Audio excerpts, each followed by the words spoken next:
I'm cold, still stainless. My glass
got me burning up. You take, you take, you take, you take me higher. You take, you take, you got me burning up. You take, you take, you take, you take me higher. You take, you take, you got me burning up.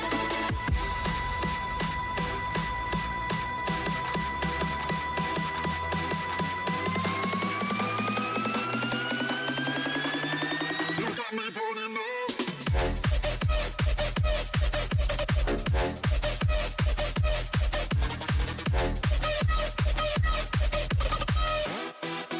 You got me burning up.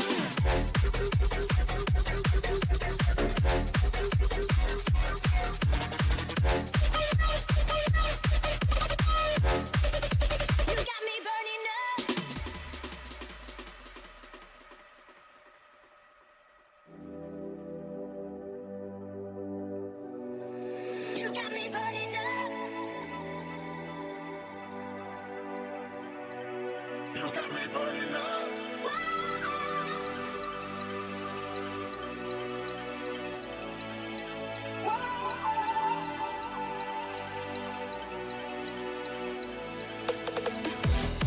You take, you take, you take, you take me higher.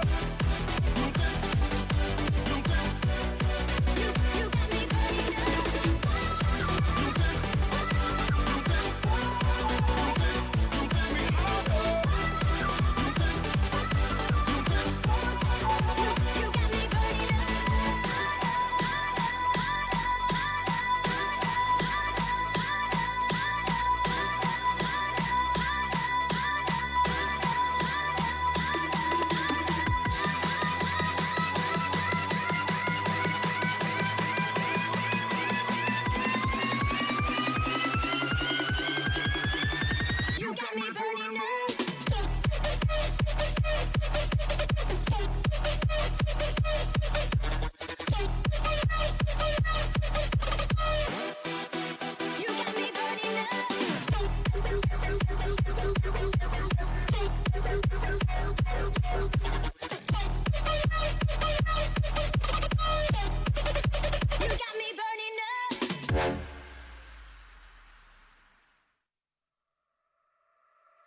You did your best. I was behind you through every step.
Hello and welcome here, ladies and gentlemen, to week number 4 of the North American Rival Series, or if you didn't tune into the European version of this broadcast, you probably are wondering what the heck happened to Lottie, and sadly, feeling a bit under the weather, and so for now, you are kind of stuck here with me. Hello, I am your host, Wade Dreadnought Penfold, and as always, here's some familiar faces up at the desk to join and break down some of the action. I have none other than Turtle and Stacks. Guys, I got to go ahead and ask here, I got some of the thoughts over Europe here, but how are you feeling here after a bit of a break? I'm feeling awake, which you don't always have happen during the break between Europe and North America. Sometimes the matches are – wow, that was a great pen. You didn't see – I just hucked my pen. Mr. Penfold just had a really bad pen throw. But, no, we had a good break. Saw a couple of matches that were pretty well squashes over on the Rival B stream. But they were – entertaining in their own way. So ready to go for North America. Actually got some great matchups here today that I'm really excited about. Yeah, I think this is the most important. I mean, obviously every single week it's like you keep exponentially getting closer and closer to crazy and crazier matches that are on the line and mean so much.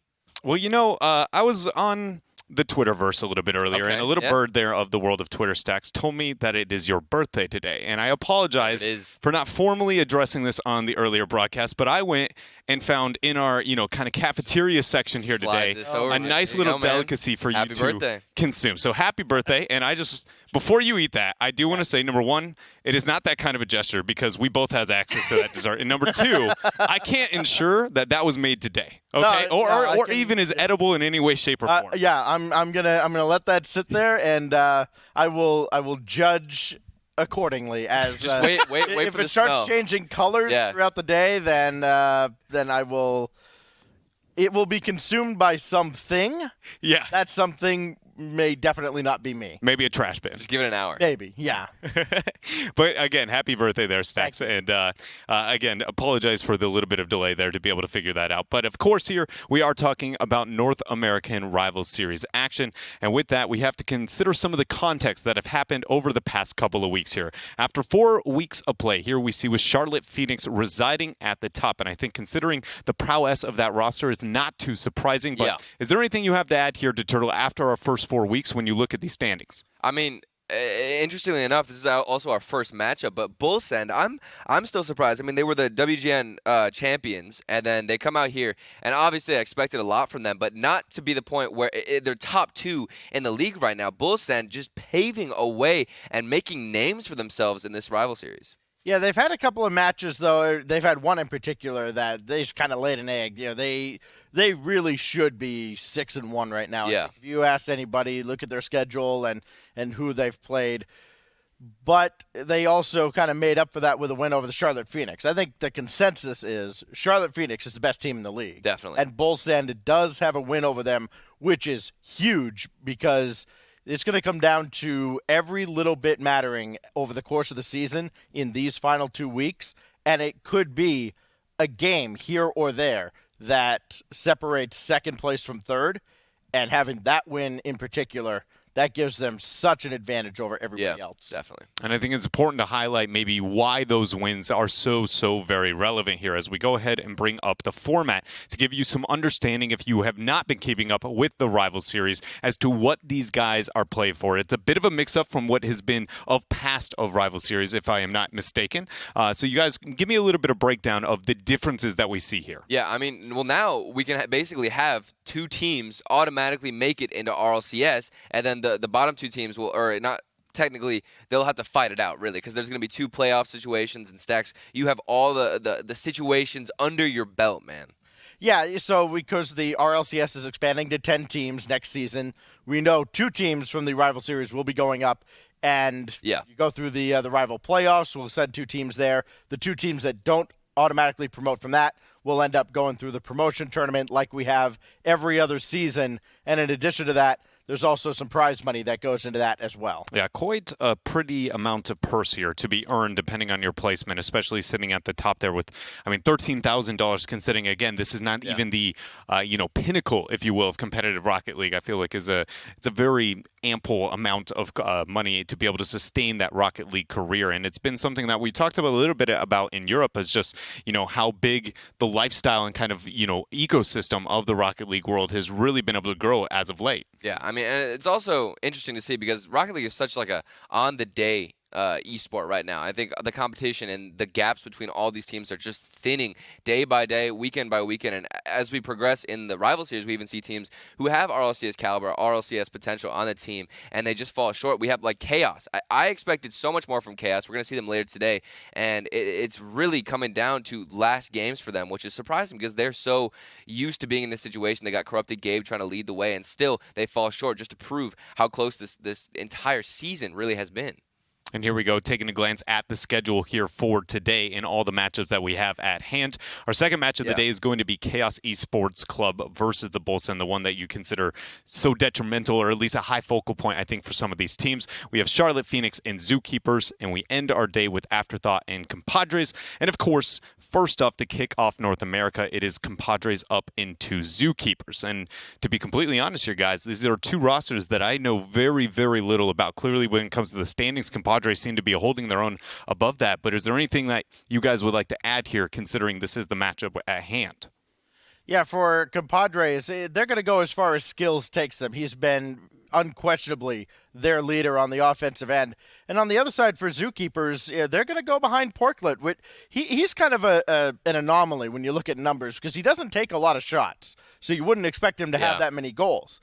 But he's leading his team in scoring despite taking just a little more than half the number of shots that his teammates have taken. He's only taken 38 shots this season. He has 15 goals. That's almost 40% shooting on the season. Nobody shoots that high ever.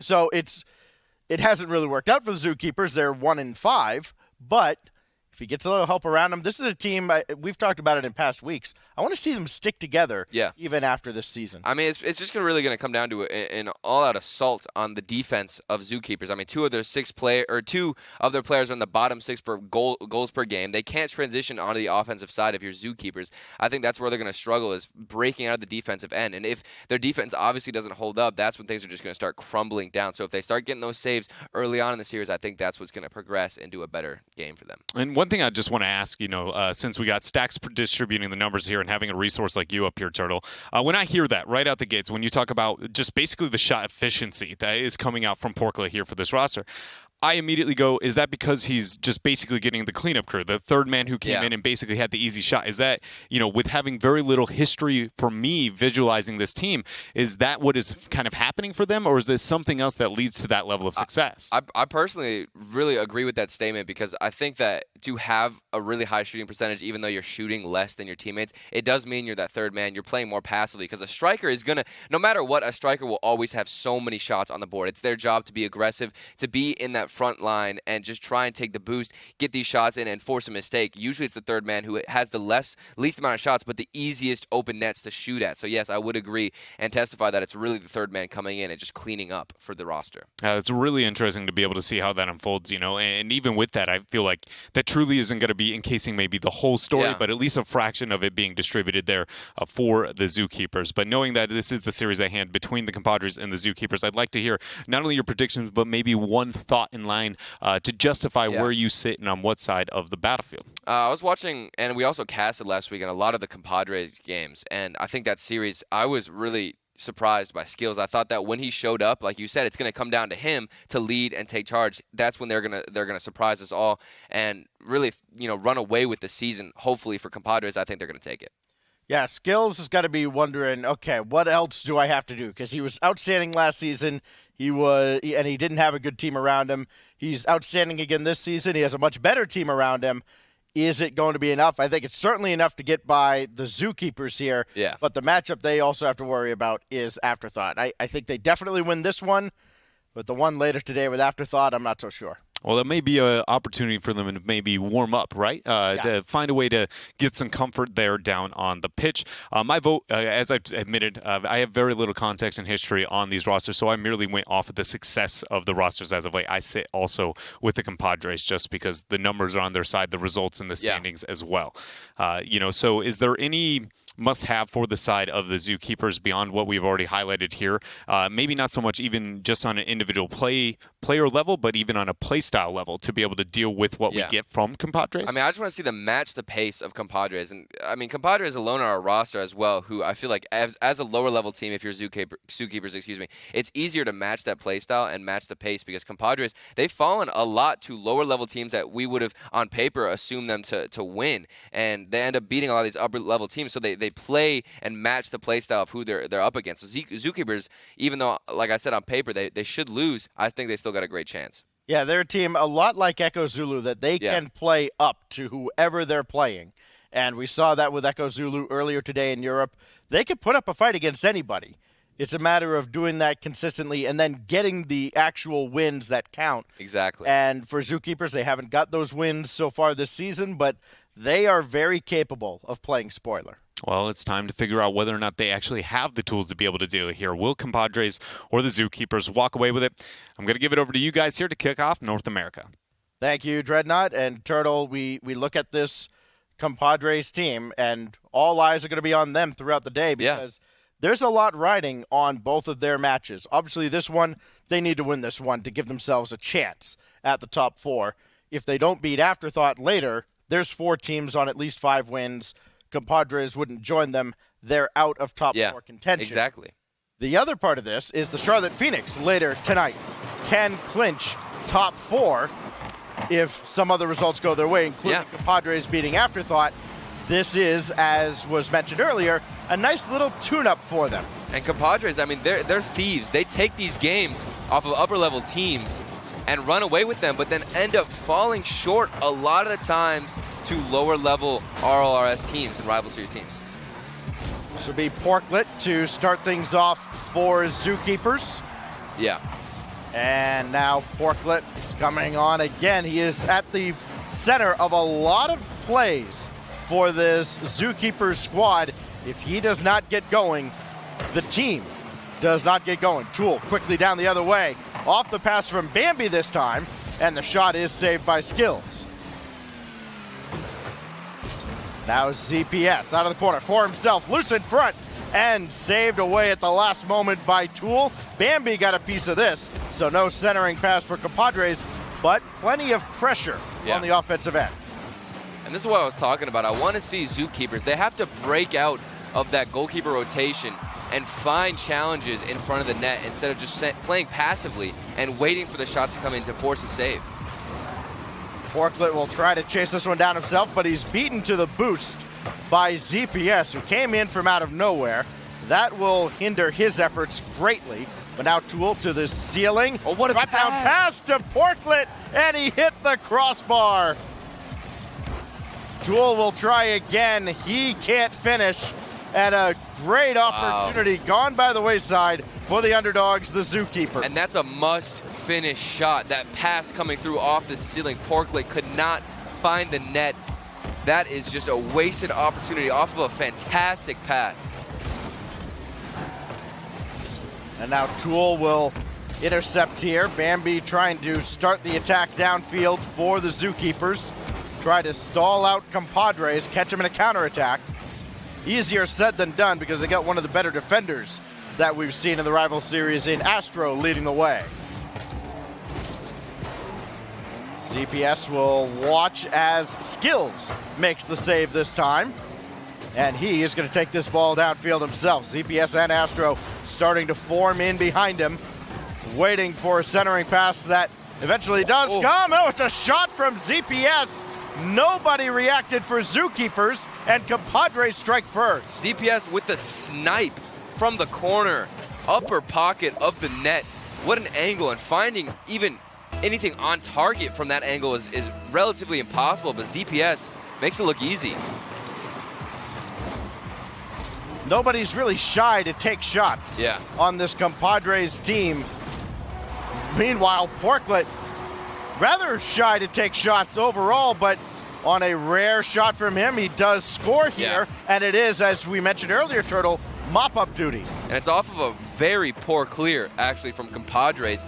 Needed to get some kind of momentum, mistimed the bounce, but Porklet this time, he did miss the earlier cleanup goal off the ceiling, but thankfully, he's he's able to capitalize here. There's a miss that Astro almost took advantage of, and Tool credited with the save, but he also banged into a teammate in the net. So Zookeepers do stop Compadres from getting one right back, and now they can go downfield. It is Bambi all alone, and ZPS will send this away. ZPS again, this time for Astro, met at point blank by Tool. It does deflect wide of the opposite goal, so Skills can go back and collect. He was hoping that corner boost would spawn. It did so behind him, so he's got to scramble back and get in position with still no boost available, and Tool almost scoring on the weak side behind him. Now Bambi will watch this one go out of his control, and Porklet turns it over to Skills, the last guy that Zookeepers want to see with the ball on this Compadres team, as Astro comes on and takes out Porklet. And so far, the pressure has really been matched from Zookeepers. Starting to get some physical play as well, but here comes a double touch. Can he land at ZPS? He's been so strong as of late for the offense of Compadres, and he's been the key X factor to start a play. It does feel like the Compadres are almost trying to bait Zookeepers on the defensive end. They're using a long pass in the backfield, getting someone to bite, and Skills scores here to give Compadres the lead. And look at the patience from Skills. He goes up, doesn't even boost at all, waits for his flip, and just sneaks it under him. That is the 11th shot for the Compadres, well over their season average. Zookeepers, they do tend to face a lot of shots. But it's surprising because it doesn't feel really like a huge possession game for Compadres. Yes, they have strong offense, but Zookeepers, they've had some great chances as well. It's almost like the Compadres are just throwing the ball at the net and hoping something sticks. And a couple of times it has, almost a third, but Tool clears that over ZPS. Now Bambi, quick turn onto this, has a lane to shoot through, and with some interference in front, Bambi ties the game. The demo comes through as well. Off of a weird bounce with the 50, we see Porklet get the bump in the net, denying any clear from coming up, and they counter attack, tying the game up 2-2, 20 seconds left. Tool will steal the boost from right in front of Skills, then try to play around him, hoping a teammate would come up. Nobody did. So now Bambi has a chance to find Porklet. No, cut out by ZPS. Few seconds remain before we go to overtime, and what a start it would be to our second to last week here in North America. Then having these two teams go to OT in game one, that's what we get. Now Porklet, he'll climb. He may try to play this himself, and instead it's off to ZPS, and Skills downfield, and very quickly getting back is Tool. So quick hitters on both sides of the field. No goals just yet. ZPS thought about running interference, but nobody was coming up. This could be dangerous. It's a double commit, though, for the Zookeepers. So Bambi has to run back, and he's got to say a prayer. Here's Astro, and Bambi makes the save. Skills, though, can keep this play alive, and Bambi is there to cut it out. And what started out as a great challenge from Compadres and a chance, Zookeepers could have gotten a really solid punishing goal and win game one, but they couldn't finish it even after a double commit. So far, still tied up in game one.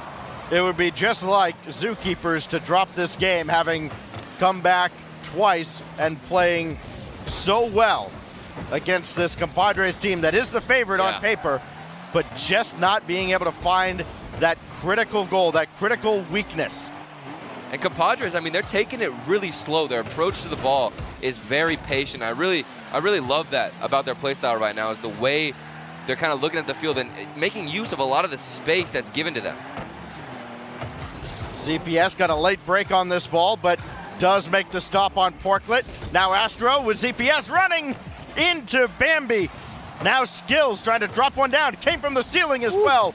And Bambi is right there. Good recovery and a great job not panicking by the Zookeepers. Now they're without Porklet. Tool's got to get there, and he does. And now nobody is back for Compadres, but just could not get around on the shot.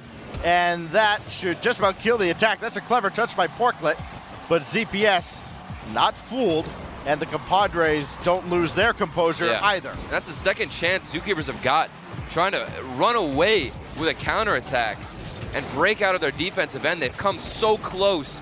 Can't help but think back to the double commit. And now again with a dribble.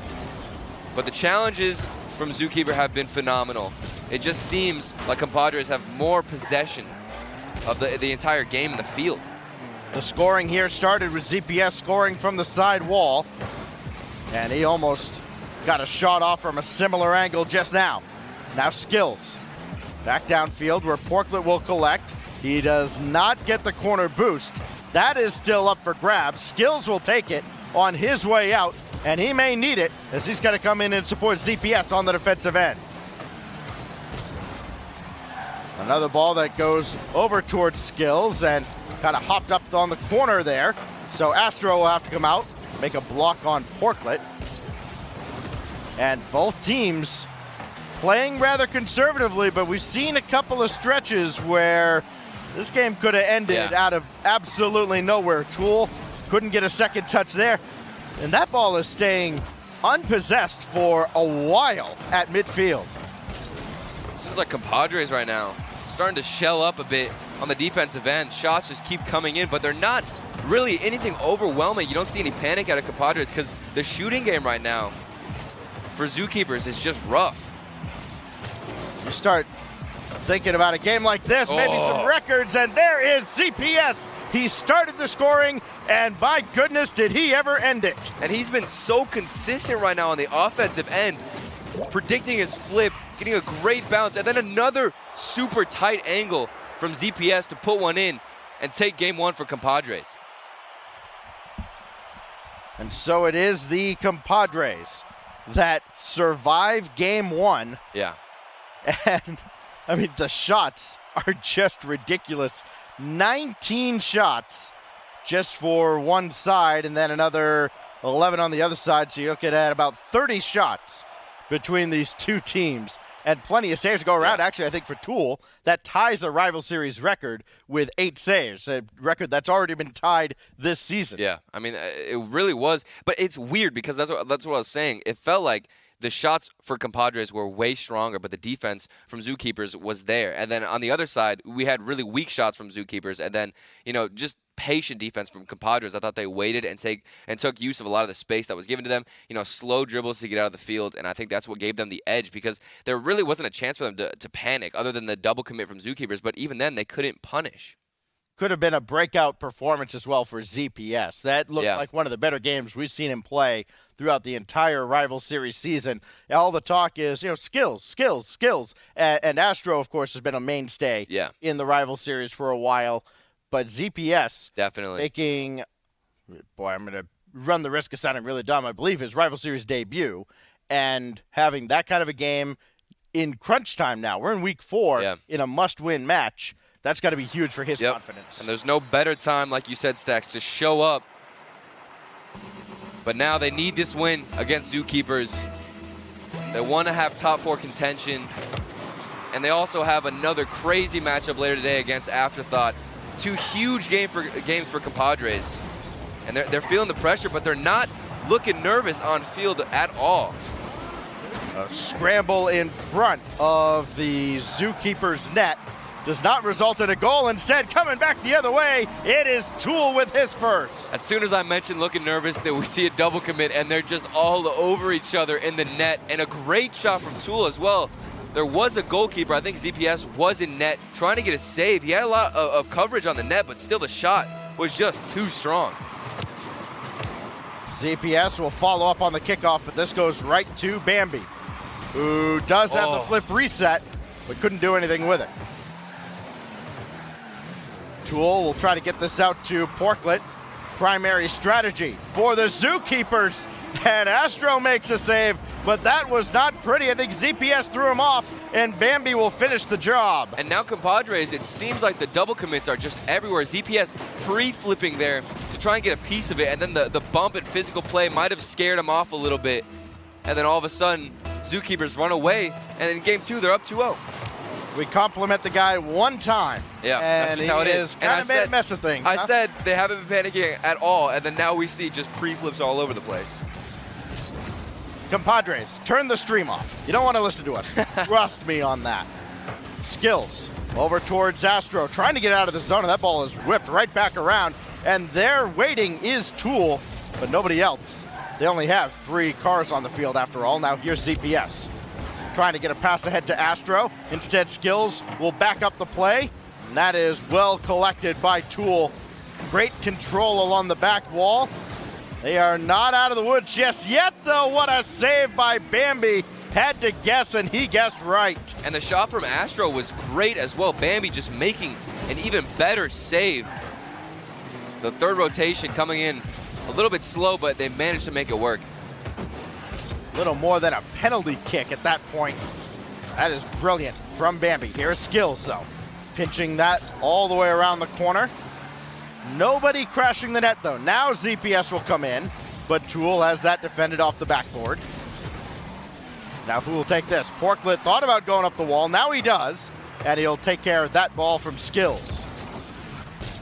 Another one lobbed in that is well defended by Bambi. Going to the backboard has not been working so far in this game. What a save. But then again, going at the net hasn't worked either. Yeah. I mean, we just saw Tool. I mean, he got a pre-jump and was just floating, waiting for the shot. I don't think the goalkeeper would have been able to save it if he didn't do the bold move of pre-jumping, and he still managed to make contact. See, pre-jumping does work every once in a while. Yeah, it's really just a gut instinct that these players develop over time to just have that instinct and know where the shot's going to come in. Tool collects a penny and will let loose with a blast that is saved by ZPS, played further by Skills, coming up and now into the second half of Game 2. And Compadres, it's not like they haven't had their chances, but it's been a spectacular defensive effort from Zookeepers. And not only that, Turtle, they have turned their defense into offense. Yeah, and that's exactly what I wanted to see from them. Zookeepers, they're being aggressive as well. They're getting these shots on target. You know, in Game 1, I felt like they had so many opportunities that just went wasted due to poor shots and poor placement. But now, you know, they're doing some mind games. They're throwing in some dribbles. And Zookeepers, they've come to play here in Game 2. Well, that's a great job getting over Tool, but again, nobody crashing the net for Compadres. As much as they are shooting, they are a little timid when it comes to crashing into the offensive end. Here is Bambi to bank one out. He'll have to play that himself. ZPS was all over him. That's a good ball back to Skills and a good reset for the Compadres, trying to get their first goal in Game 2. Try to claw their way back into this game. Make Zookeeper sweat a little bit. That's going to ricochet off of Porklet. ZPS got a piece of him as well, I think, and Skills watches that one roll home. And you're right, look at the bump come in. We got a demo already, and then ZPS is just being a nuisance in the defensive net area, and he's just going to bump him in the middle of his flip. A free net to shoot at for Compadres and nobody back. Because you just assume at that point, if you're Zookeepers, you got to get boost. The starvation was coming through, the pressure, it was all on point. They score almost 2 goals a game, and they give up 2 goals a game. The Compadres, they're playing exactly as they have all season long. Now they need one more in the final minute to at least force overtime. That's going to be blocked away by Tool. Bambi has that deflect off of, I believe, Astro. Loose in front, it was not a good clear, and Porklet gets the goal back. And we're seeing uncharacteristic misses after Game 1. I thought the defense from Compadres was really solid. Then all of a sudden over here, big misses on the backboard. I believe in Game 1, actually, we did see a missed clear. That's about it, though. Compadres, the second goal where it seems like the defense is just lacking. Skills around 1. Tool has to chase after this very quickly, and Bambi scoops one up off the goal. Now it is Bambi to send one away, far away. No what a way. shot from Tool, but Astro's there, but it doesn't matter much. Bambi is going to add another, and Zookeepers have put away Game 2. And look at the shot from Tool. I can't even express how great the timing was with his flip. That's how he got so much power on that initial shot, and they were just forced to make a save. Compadres really running out of options here on defense. The teams combined for 30 shots in Game 1, and it must feel like the Compadres have faced 30 shots from Zookeepers. because the shots that have come in, and they have been plenty, 11 in total, not many have been off the mark. The final seconds will tick away, and this series is all tied up. Yeah. You wondered what the Zookeepers are going to be like after losing that first game in overtime. Another one of those, oh, here we go again moments. Boy, did they come back with authority. And I'm serious, man. Like, this is such a common trait amongst the rival series to see a team come out, so strong and so dominant in that first game, and then they end up losing and falling in the second match, or second game, so horribly. Like, it just becomes a complete switch around of play styles. Right there, Zookeepers, they switched it up. They were hitting every single shot, and they don't let any of the first game habits plague them in the next game. And you talk about how different that game was from game one. ZPS, who factored in so heavily in game one, only one shot, just one, in that second game. And, well, the result speaks for itself. And he's not even the guy we're looking at to make these shots. It's skills as well. So it's weird. It's like, where do you put the blame on Compadres? And if you are Compadres, I think it's really just the defense. It was just really sloppy from them. Yeah, it's much better for the Zookeepers. Yeah. They controlled the ball a lot better in the defensive end. They didn't let Compadres get shot after shot after shot. And as a result, 4-1, a dominant second game win. It looked like early on Compadres had something going. They had plenty of great opportunities. But once those were turned away, once Zookeepers weathered the storm, it just turned into little more than just a light rain. Right, and the rotations from Zookeepers feel very safe, and that's what I like about it right now, because you'll see maybe a member from their defensive end miss a touch, but then they always have the rotation coming in super fast to get some kind of a challenge and help out whoever misses the touch or is in a rough situation. And Compadres, they're not doing that. They're really banking on every single hit from their teammates, which is what you want to see, but if you're not making contact, it's not going to work out. Well, let's break this tie, why don't we? It is, well, that tie has also been broken, and ZPS, right on cue, wakes up immediately in Game 3. And he matches the amount of shots he had last game, but this time he actually puts it in the net. ZPS, again, coming in clutch, and it's not skills, it's ZPS this series. 3 goals in the series so far. He joins Bambi among the leaders so far. He's going to have a chance at another as he challenges Tool. And now Astro going to center one for skills coming on, and Tool is right there to make the save. Now Bambi, backboard play. That goes off of Astro, I think. If it did, it didn't come off very hard, and Tool will tie the game. And another defensive miss here from Astro on the backboard. You have to make contact, and that's been something that we've actually seen from Compadres before early in the series, is timing the backboard bounces, and they're not hitting them. Well, Tool is very busy in this series. Scores that equalizer very early on. Had the 8 saves we mentioned earlier in that long overtime in Game 1 as that ball's cleared away by Astro. He joins Monkey Moon and Tadpole in Europe as players with 8 saves in a game this season alone. It'll be Astro. Of course, he is the all-time saves leader in the rival series, playing 4 seasons. That will help a lot. Blocked by Porklet. Astro's got to make another clear. Not credited with a save that time. And it will be Skills with Astro right on his heels, trying to play this downfield. Yeah, and I love the shadowing there of Astro, staying behind his teammate, waiting for the challenge. And I think when Compadres do own a lot of the midfield, it comes down to that.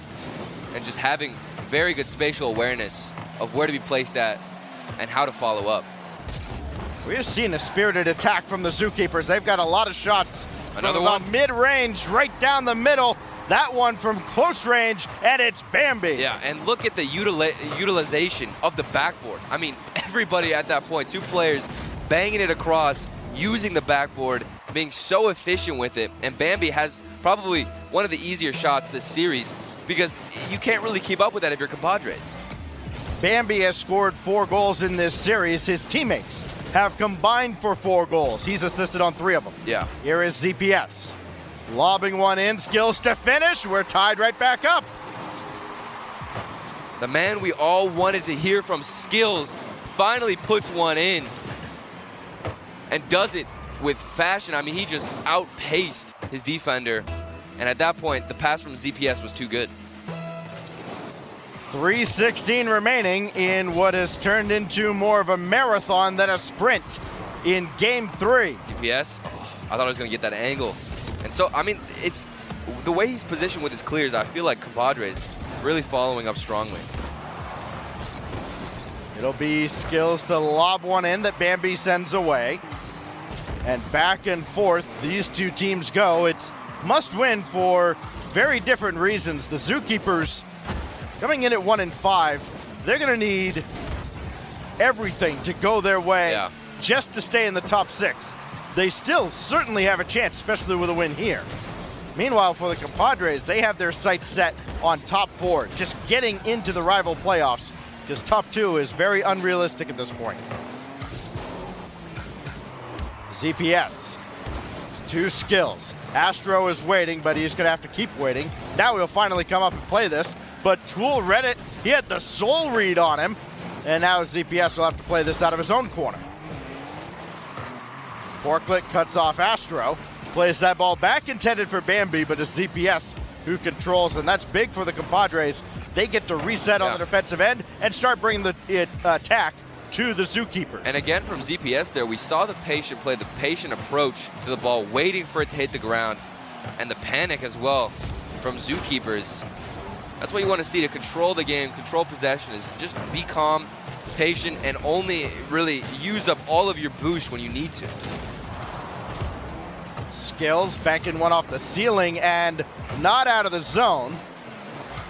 Dueling demos in front of the Compadres net, and it will be ZPS who tries to get this out of the zone, but it's brought right back in by Tool. Got a second touch as well, and Astro will try and do him one better. He'll even control this, but it's blocked away by Bambi. Well done on the initial surge. Now Skills has that one fall in his lap, and it's still saved by Porklet. And what a save that was, Porklet. Skills had 2 back-to-back shots that were just heat seekers, and nobody, I thought, was going to manage to find the save, and yet here we are, still tied up, a minute left. The defense getting tested. Officially fewer shots on net than the previous 2 games by a significant margin, but the action has not lacked one bit. In the final minute, it is sent away by Astro, or rather, after Astro got the demo. Now Bambi just trying to bank one out, and it will be Skills sending one on that Tool will send away. More importantly, though, out of harm's way for the moment and no immediate response. Now Porklet will deflect another out. With 20 seconds left, ZPS trying to play hero, but he's missed it high. Skills will try to center again, but nobody had jumped back into that center spot. They'd all retreated, and this ball is cleared. Pressure still on, though. Skills, he can end it. And he was going to. Tool was in no man's land, but he's bailed out by Bambi, and we will go to overtime. And Compadres there, you can see, they were letting that ball go, and I think everyone started to sweat a little bit like, oh no, what if this actually gets to the ramp? Here goes Porklet, looking to make it a short overtime, and he's blocked by ZPS. Now Astro, breakaway, he scores! No. Zookeepers, the defense, where was it? Skills with a great clear, but you still need to have a third man rotating back, just too slow. Couldn't predict the clear, but I'm still left here wondering, where was the third man? I didn't get a chance to see because it felt like Zookeepers, were waiting patient. The clear was relatively obvious, and somebody there has to be rotating back or at least try and get an interception off of the pass clear. You had 2 racing back at the midfield line on either side, and the problem was, looked like, I think it was Bambi was almost stride for stride with Astro, just a little bit behind him. And he had to veer off for boost because he realized he couldn't get to the goal otherwise. And as a result, that left the other defender, which I think was Porklet. And he could not get back in time. It is an unfortunate mishap. And Compadres take advantage. They have a couple of overtime wins now. They are 1 win away from a huge win to start week 4. I mean, it was probably the worst way you could lose in overtime. It's just an open net, rolling in. It can't get any worse than that, but Compadres, they respond again in this game. Game 2, I was really shaky on how they were playing. The defense was so off. We saw one mistouch this game on the backboard from Astro again, but that's about it from Compadres. Zookeepers also doing a great job. It was probably the closest one besides that first game that we had. And really, like you said, Compadres, match point for them. This is a huge game and a huge week for them alone because they're trying to break into that top 4. For what it's worth, only numbers nerds will really care about this. But now the Compadres in overtime games, they have broken even at 500. They came in at 1-3, but they get a couple of OT wins here. It's different, though, the way they're playing in overtime. It feels like they are more aggressive and able to take advantage of the opportunities that are coming their way, where in the past, we've seen them get to overtime, and they just go into the shell. They almost play kind of a prevent defense. Unfortunately, the only thing prevents in Rocket League is winning. Yeah, and that's definitely a mentality thing. I think when you go into overtime, it's so easy to give in and change how you're playing, be more passive, be extremely cautious, and that just throws everything you have going for you out the window. Because, not all your teammates are going to be on the same page. Usually it's way worse to try and play passive. Just keep the aggression up in overtime. Porklet got a second touch that he probably was not expecting. And so Astro is at least able to control this for a moment. Now ZPS will finish off the clear and, in fact, put one close enough to the target to give Porklet a save as he clears away. Got the midfield boost, trying to put the pressure on Skills, but the ball does go all the way across. Tool will try to follow it up, but ZPS is right there. Bambi with a drive, similar to some of the shots we've seen out of ZPS, who has come alive in this. Yeah. That's going to be sent all the way back down, and now a chance maybe for the Compadres to put the pressure on Zookeepers.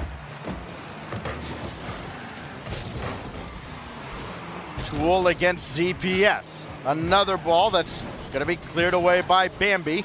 He does stay with this for a moment, but ZPS blows up the play. Another ball that's led a little too far away from Astro, and just feeler games now. Yeah, where we've seen score early in every game so far. This one has taken on a much different tone, and I think the pressure is starting to mount for Zookeepers. You're not seeing them fly around the field. And I mean, if you're Compadres, that's the best thing to be aware of, just staying passive, waiting for that one single mistake. But here's a great shot from Tool. Doesn't find the net. But that's the first amount of pressure or even scary shots come through for Zookeepers. Meanwhile, Compadres, they're just trying to break out their defense. Well, now this is the Zookeepers we're used to seeing. That'll drop down, but out of harm's way for the moment. There, the follow-up is saved by Skills. Another rebound, a shot saved by ZPS. And Astro just got a touch there to prevent a shot from Porklet. And I found that Compadres, don't do it to him. Hello! Oh, it's CPS missing off the post. And you could see the thread he was trying to connect, going for the double touch, so close to finding it. And Compadres, it's weird. Their defense style is more of, they would rather just go for the save rather than kind of force themselves up and challenge the ball when a shot's coming through. It almost looks like, and hey, if they did this, more power to them, it almost looks like Zookeepers slowed the game down, tried to lull Compadres into a false sense of security, and then immediately pressed the switch, and here they are. Tool gonna take his time getting around ZPS. No way. Around Astro as well, but it's Skills who finally makes the stop. But more zone time for the Zookeepers as they have controlled much of the last minute and a half. I love the idea of Tool going for a mind game there. Almost getting the third man. He would have beat the whole team of Compadres. But so far, scoreless game here. We're almost done with game 4. Porklet had to wait and wait. Now Astro missed on what was a wide open net, and Tool ranges over, just barely beating Skills. That ball will be on target as well and is sent away by ZPS. Well, now the action very fast, very furious, up and down the field. It is Tool. He has Bambi in support. We haven't said Bambi's name a whole lot over the last couple of games, but he's still there and he's looking to make his presence felt, winning a challenge, running around in front, hoping Porklet could get the ball to him. He could not. Now Tool. Couldn't do anything with that ball. Down to 47 seconds and counting. Porklet with a dunk. That will run just wide. Time winding down. 38 seconds left. I mean, both teams very passive. Nobody wants to overextend and play that aggressive role. They're just waiting for an incredible shot, a difficult angle to come through. And it's almost like both teams at this point have accepted that. Looks like they're just playing for overtime at this point. Tool. Out of the corner. Being marked by Astro. Good job by Bambi to get around him with only 10 seconds left. Will anybody make a push for the net? ZPS. He can play this himself. Astro waiting to support the play. ZPS does bail out, and we go to overtime absolutely scoreless. Zookeepers, how are they going to respond? Match point, overtime for them. A crucial game for both teams. And Zookeepers, they got to be aggressive, stay aggro, finish these spots. Porklet found the angle, and he gets by Astro. Doesn't happen very often, especially a shot with not that much power behind it, but it does fall in 16 seconds into overtime. And what a pass from Bambi in the corner, barely finding a little pop on the ball, and that was everything, giving your teammate enough time in the air. And I think it actually beat out 2 players from Compadres, and they respond here. Game 4, Zookeepers stay alive, push game 5. Oh man, that was so close, such a low scoring game. I mean, literally only 1 OT goal.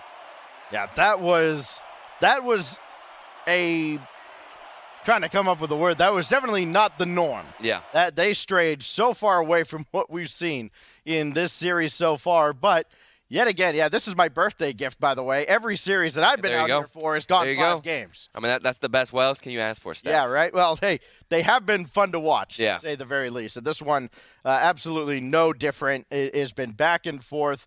2 teams at times throwing haymakers, and then just a little jab here and there. It's been great between Compadres. Really explosive. I think that's the way to define it, because it feels like I said, both teams, they're kind of passive. They're just waiting it out, feeling out the defense. Then all of a sudden, you'll see like ZPS. He's been a great player so far this entire series, hitting these crazy shots. And then Bambi comes through. That pass was phenomenal. I don't know how he managed to pop it up like that and not get too much power, but he outbeat 2 defenders, got a great opening, and that's plays that we need to see from Zookeepers. I mean, they're not going to be able to break the defense, because Compadres right now, they're not making those mistakes they did earlier in the series where they just missed the backboard. It really comes down to outstanding plays like that to make a difference in the series. For the Zookeepers, it's very simple. They got to win this game to even have a chance at finishing within simple the top enough. 6. And then they pretty much have to win the other 2 matches that they play as they finish out the season. Compadres, they finish their season tonight when they play Afterthought later. They need to win these 2 matches if they want a shot at the rival playoffs coming up in just a few weeks. This will be blocked all the way downfield. It is ZPS to intercept at midfield. He is going to wait and now finally head back. I mean, if you're Compadres right now, you've been consistent against some of the great teams right now in rival series, some of the top tier, but have fallen short to a lot of the I guess, unfortunate teams and teams you couldn't really see them losing to. It seems like they can find momentum, but can't finish out when it matters most. Now here's a chance in game 5. Tool was just watching that, and he's like, well, if this is on, they got me beat. And it did just barely miss. In the post, now back the other way. Come the Compadres, they want more. Astro did not get that midfield boost, and that might have affected how much power he got on that shot. Came in just a little slower. Now Bambi. Out to Porklet. Taken instead by ZPS. Tool is out of the play, and Porklet has to work a little overtime on the defensive end. Oh, how about this from Skills? Even better, the drop down from Astro here, putting one in front. And fundamental rotations from him as well. I mean, he got the demo and then rotated in to find the shot. Skills really coming alive in game 5, almost a minute and a half in. And he's the player we talked about so much. We need to see him step up, and he does so at the best time possible. These two teams desperate for a win, battle in Game 5, and the first strike belongs to the compadres. It came after a couple of demos that set them up on the offensive end. ZPS downfield looking for skills, trying to add to that lead. Do not let a team like Zookeepers hang around. They've been allowed to hang around in this series, and you see the result. They are threatening to drag the compadres right down with them. Porklet got one touch, and now Tool will come on. I think Porklet was going to try to play that ball. Tool had to come in, though. He had the better play. Now Bambi will have a look, trying to beat ZPS on the near side, and he just pinned it against the post. And what a reaction from ZPS, barely using his flip to get any form of a hit on that save.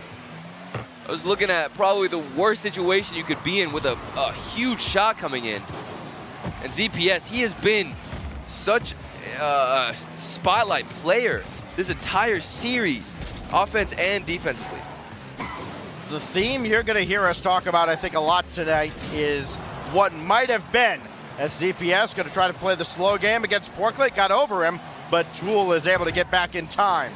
And what might have been for the Zookeepers had they won some of these Game 5s they played over the season, ZPS pushes a shot wide. What might have been if he scored that? Yeah. A 2-goal lead. Now Astro, he can't finish. ZPS denied by Bambi as well. And the second chance he had, ZPS, back-to-back opportunities for him. The placement just wasn't perfect. He had a couple of spots and slots he could have hit, but he just kind of shot at the defender. And Zookeepers, they get away with murder right now. Looking for some kind of chance here. They're still trailing by 1, but that was a really close call for them. The Zookeepers have gone the distance against Afterthought, Bull Send, and Linked Up. They lost all 3 times. Will the 4th time be the charm? Another ball brought in front. ZPS has it. Pass across from Porklet. I think he was hoping Bambi would come up. But the communication not there in time. And a chance in front will be set all the way across. And look at the shots from compadres. 10 shots to 2. I mean, the pressure is on, but right now it's almost like Zookeepers have a lot of the starvation against compadres. They're just not really putting anything on net. Someone has to come up here. It is Tool, but I think he tried to play that low, hoping the defenders would just run up the back wall out of habit. Now is a chance, though, for the Zookeepers. Skills has to be very sure with this, and he's not. So now Tool's wrap around the board attempt is sent away. So too is that by Skills. Tool will try again. He has no boost to play with. ZPS has plenty, and he intercepts the play yet again. Skills has that go to the front. But that's a good team defense by Tool and Porklet. I think they both pinch that ball downfield. Yeah. And now Porklet, he 20 just seconds. stays right there with 20 to go, and a chance now for the Zookeepers.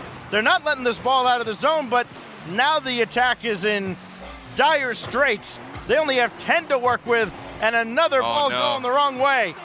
Tool now over Double ZPS, commit. but not over Astro. They got to keep it up, get the ball in front. They do not, and the compadres survive. They hand the Zookeepers their 4th Game 5 loss of the season, and with it, they have knocked the Zookeepers out of any contention for top 6. And who better to put the final shot in than Skills, the shooter of this roster, compadres, looking to him for finishing, and he does just that. Comes through, I mean, that one shot we remember. I mean, he got the demo, created the crazy pressure and the defensive scramble of Zookeepers, and then managed to turn around and hit the shot when it mattered most. Skills, and mainly ZPS as well. What a showing from them. ZPS, we remember getting the save earlier in that game as well. It was crazy. Zookeepers stood on their head, figuratively, of course, in the net to keep that game close. They just never had a chance until the very, very end to get any kind of offense, and that's been the story of their season. They have played everybody close, but they have not got the win when it matters the most, and as a result, now they drop to 1-6. Yeah. And meanwhile, the compadres, they are now 4-4. They play their final match of the season coming up later tonight against Afterthought. And I'm still impressed. I mean, Zookeepers, I thought the pressure and the possession was strong. And I think that really, talks about where they went wrong, because against all these teams, they had such close series, right? But I think it's because they can have the pressure. It just comes down to opening up the opportunity. The final shot never seems to come through. They can never find the opening, the hole, and connect when you need to, because they have the possession, they have the passing, but whenever it comes down to it, you just got to make an opening, whether it's going for a bump or just a nice shot, and they couldn't find it. Well, we need to take a break. I got some cake to deal with. But when we come back, Bull Send and Chaos Esports Club. Again, you talk about two teams desperate for a win, Turtle. Yeah. These two need one in the worst way, and this one could be very, very spicy. You don't want to miss it. It's coming up next.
Can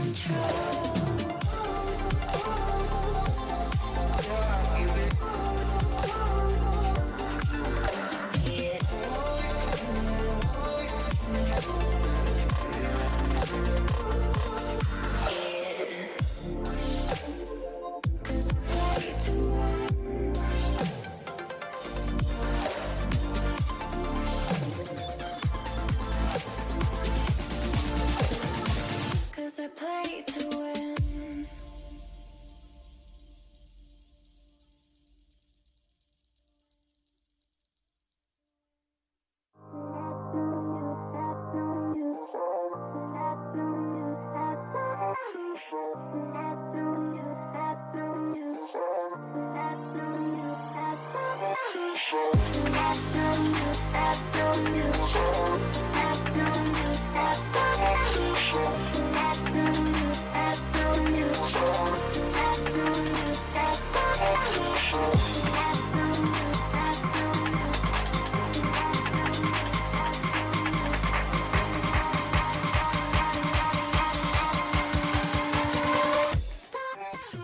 Hello and welcome back here, ladies and gentlemen, to week number 4 of the North American Rival Series.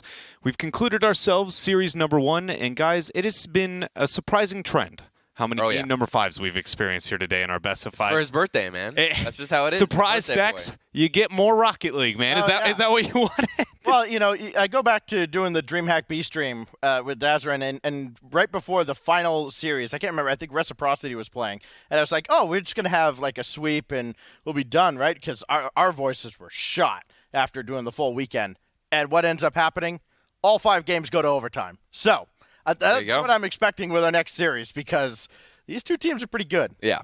They are very good when looking at our next series, and a lot to be looking at, I feel like, especially when you consider the left-hand side of your screen here, that of Chaos Esports Club. Some big names sit there in that roster, specifically 2 that stand out to me, Mektos and Corrupted G. Yeah. Taroko, clearly nothing to scoff at either, but Bolsend, a roster who has had success even in things like the DreamHack Pro Circuit. So I'm pretty familiar with this matchup to some extent, not the entirety of the results here in the Rival Series, but here actually, Stacks, what do you want to see here in this series, or is there any maybe statistical outlier for either one of these teams? Yeah, this is a team that Taroko, I think, has tried to get Mektos and Corrupted G more involved at times, and eventually he's decided, look, if I'm going to be the guy, I just got to go and chase everything and score, and he's done that more than enough so far this season. This Chaos team is not as bad as their 2-4 record would indicate. All 4 of their losses, we talk about Zookeepers losing Game 5s, all 4 of their losses have been in Game 5, and they've played a ton of overtimes in those series that they've lost. The first weekend alone, they played on the B stream. Yeah. They played 7 overtimes out of 10 games. Just mind-blowing. There's always a post on Reddit, right? Yeah. That what would these teams look like if the other team won Game 5? Boy, this would be a much different season. Definitely. Well, I wanna ask this to you, Turtle. Then, number one is that to me would indicate a team that is emotionally driven and one that maybe cannot reel those emotions in when everything is on the line.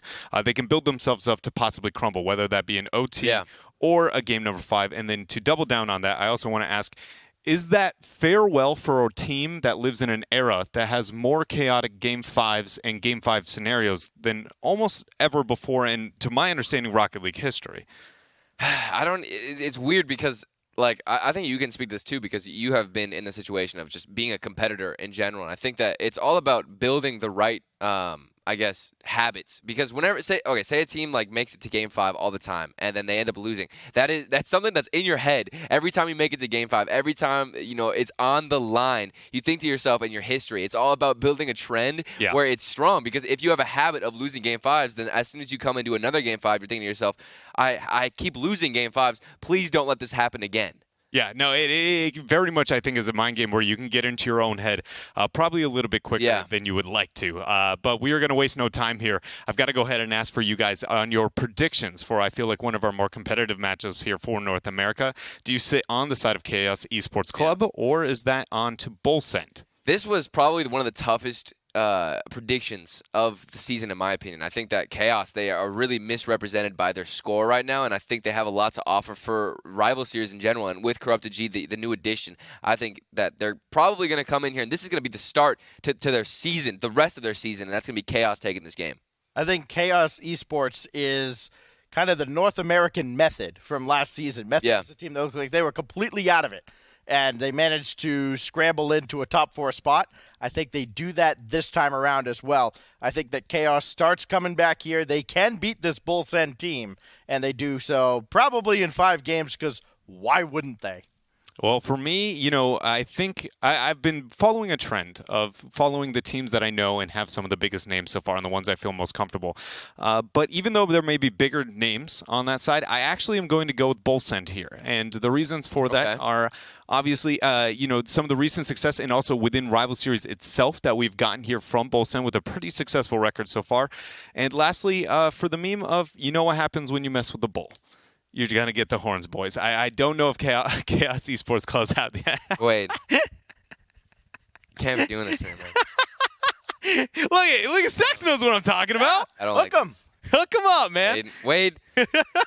I don't even have a proper response to that. But you're still that's why you're going Bolsend? Okay, just a follow in?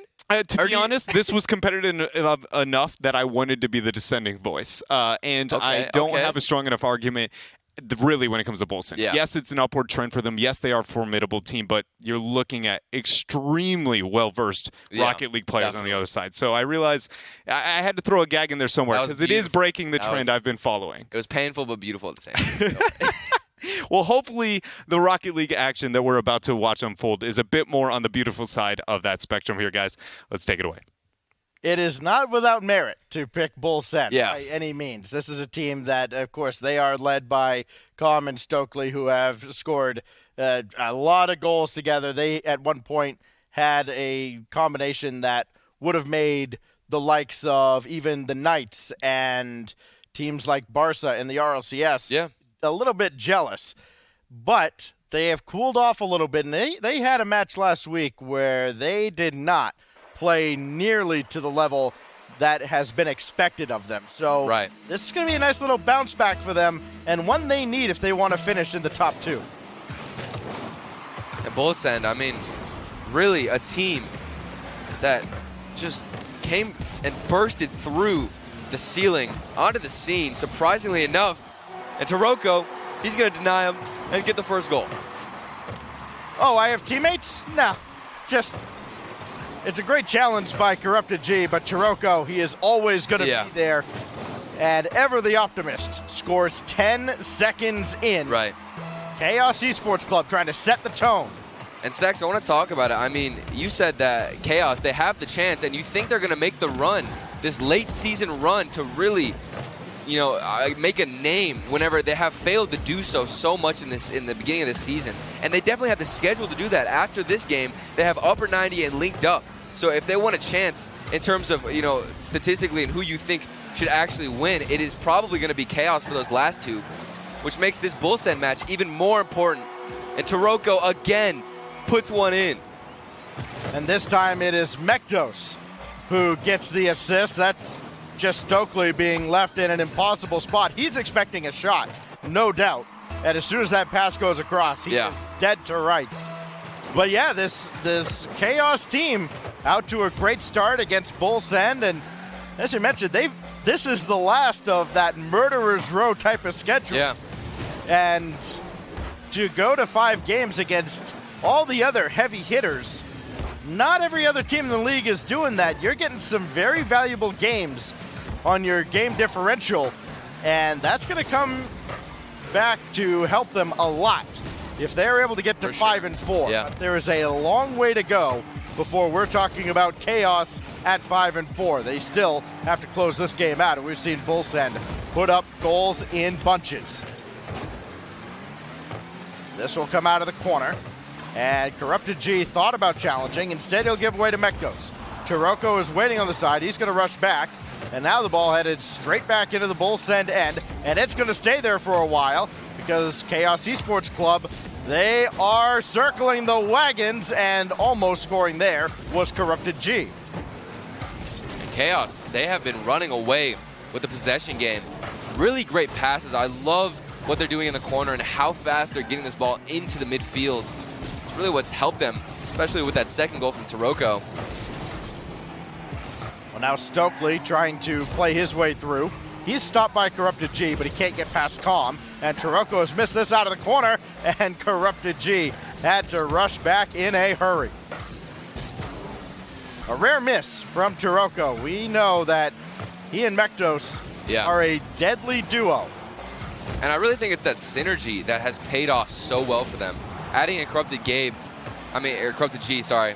Just it's a habit calling Corrupted Gabe. Hey, he was equal with you once upon a time. You were both players at a very, very high level. That's going to be sent away. And that's what I'm saying. He's been in this situation. If there's anybody to be, kind of like a liquefied player to adjust to any play style you need to fit in, it's going to be Corrupted G.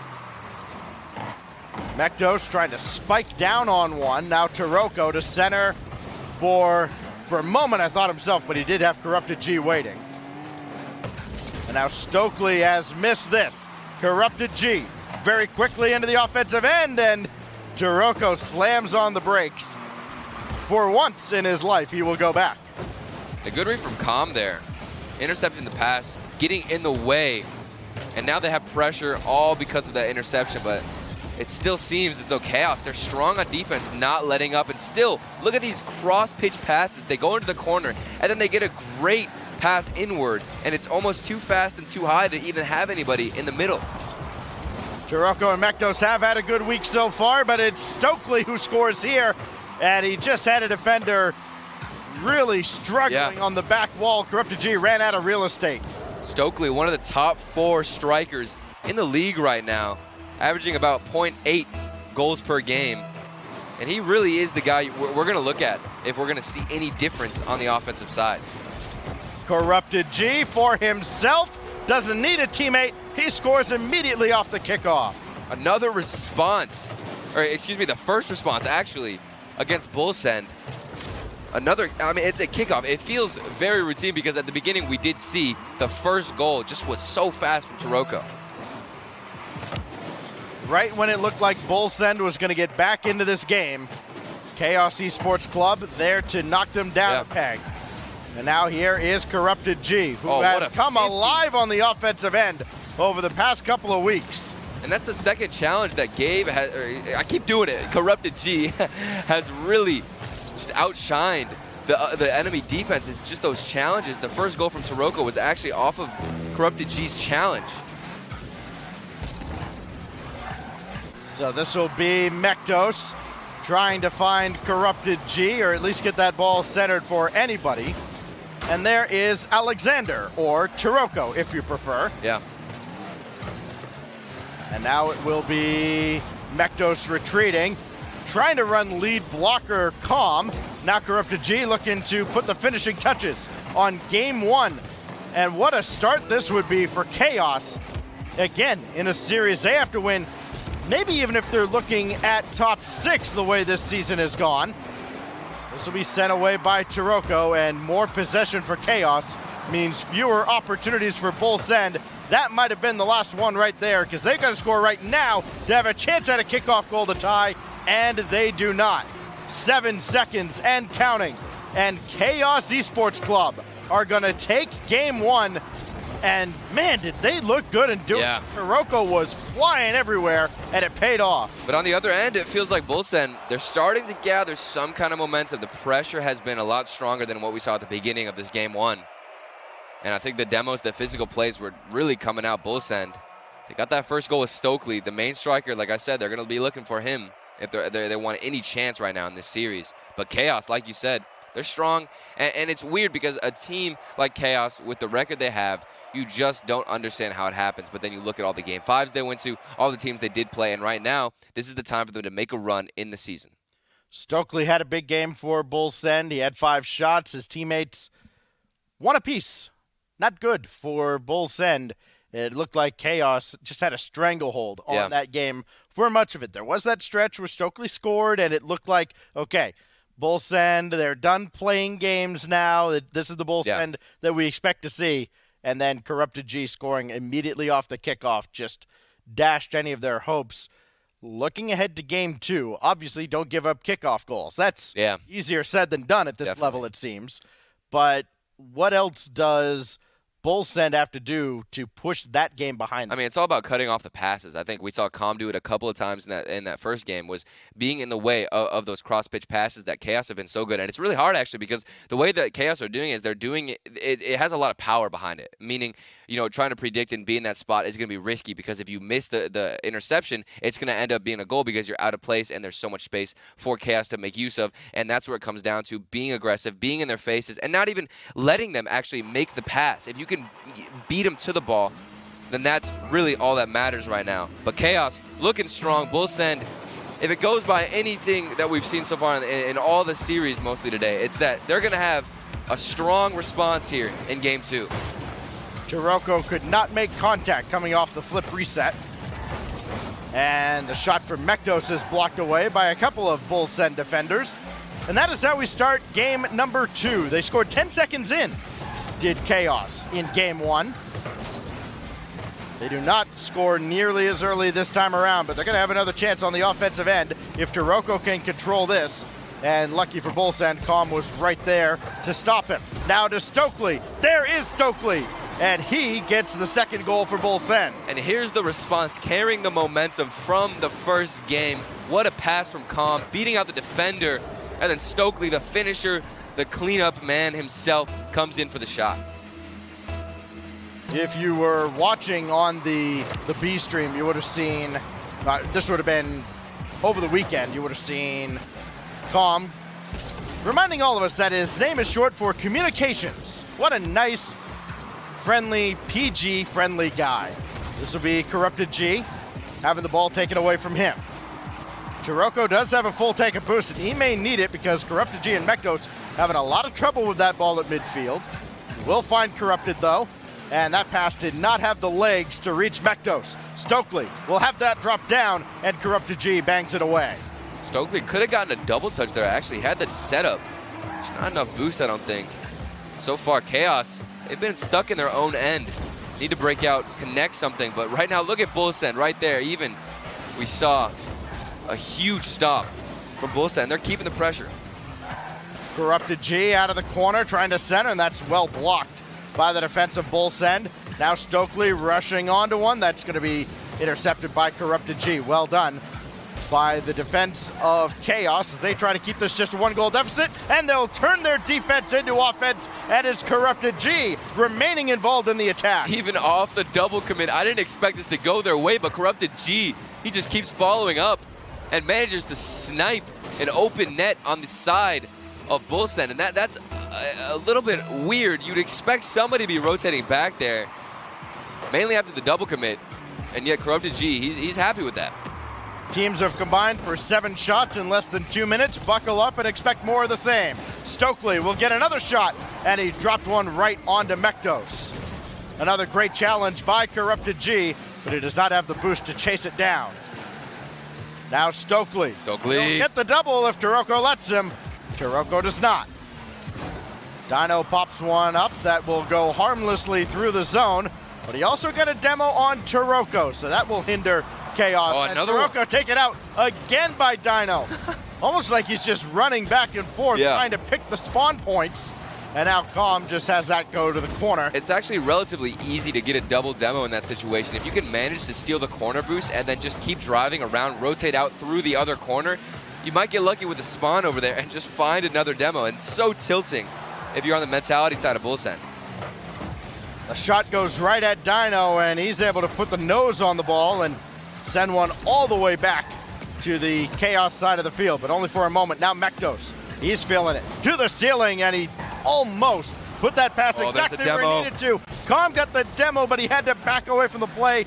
Did not get the redirect coming off the corner. And that was a great chance, Calm. If he just kept with the ball, he might have been able to get another pass off, but here comes a demo. He's going to take that instead. And the physical play from Bull Send is really dominant. Unofficially, 3 demos in the last minute and a half for Bull Send, trying to create almost a power play situation. Yeah. Turoko, he can play this off the backboard, but Stokely up the back wall to make sure he does not. Turoko trying to get a piece of Calm on his way through, and Calm very calmly sends it away. This will be right at Dino.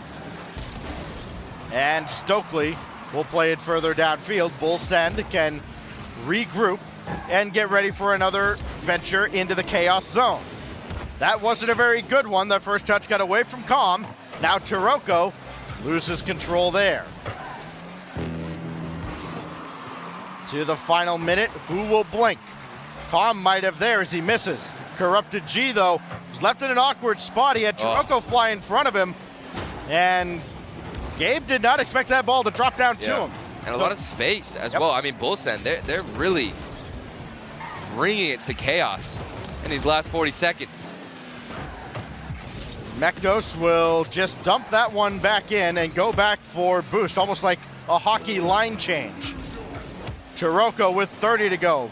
Big clear. Another one down to the Bull Send end of the field, but again, it's coming right back. Back and forth they go. Someone's got to make a mistake, right? As Calm pops that ball up, Dino recovers along the back wall. That is intercepted by Mektos, and Corrupted G is up for this quickly, but he's pushed it wide. No follow-up from Turoko. And Corrupted G had a shot there. 5 seconds left. The pressure's still on for Chaos. Mektos can't connect anything. They're going to let it drop. And now we have overtime here in Game 2. Bull Send trying to make a comeback and respond to that first game.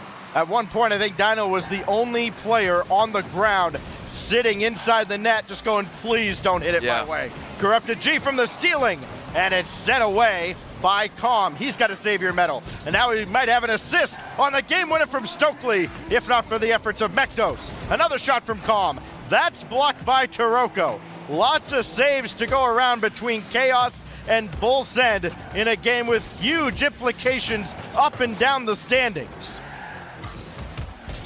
Mektos. He is free. He got the flip reset. Away. And he will score! What?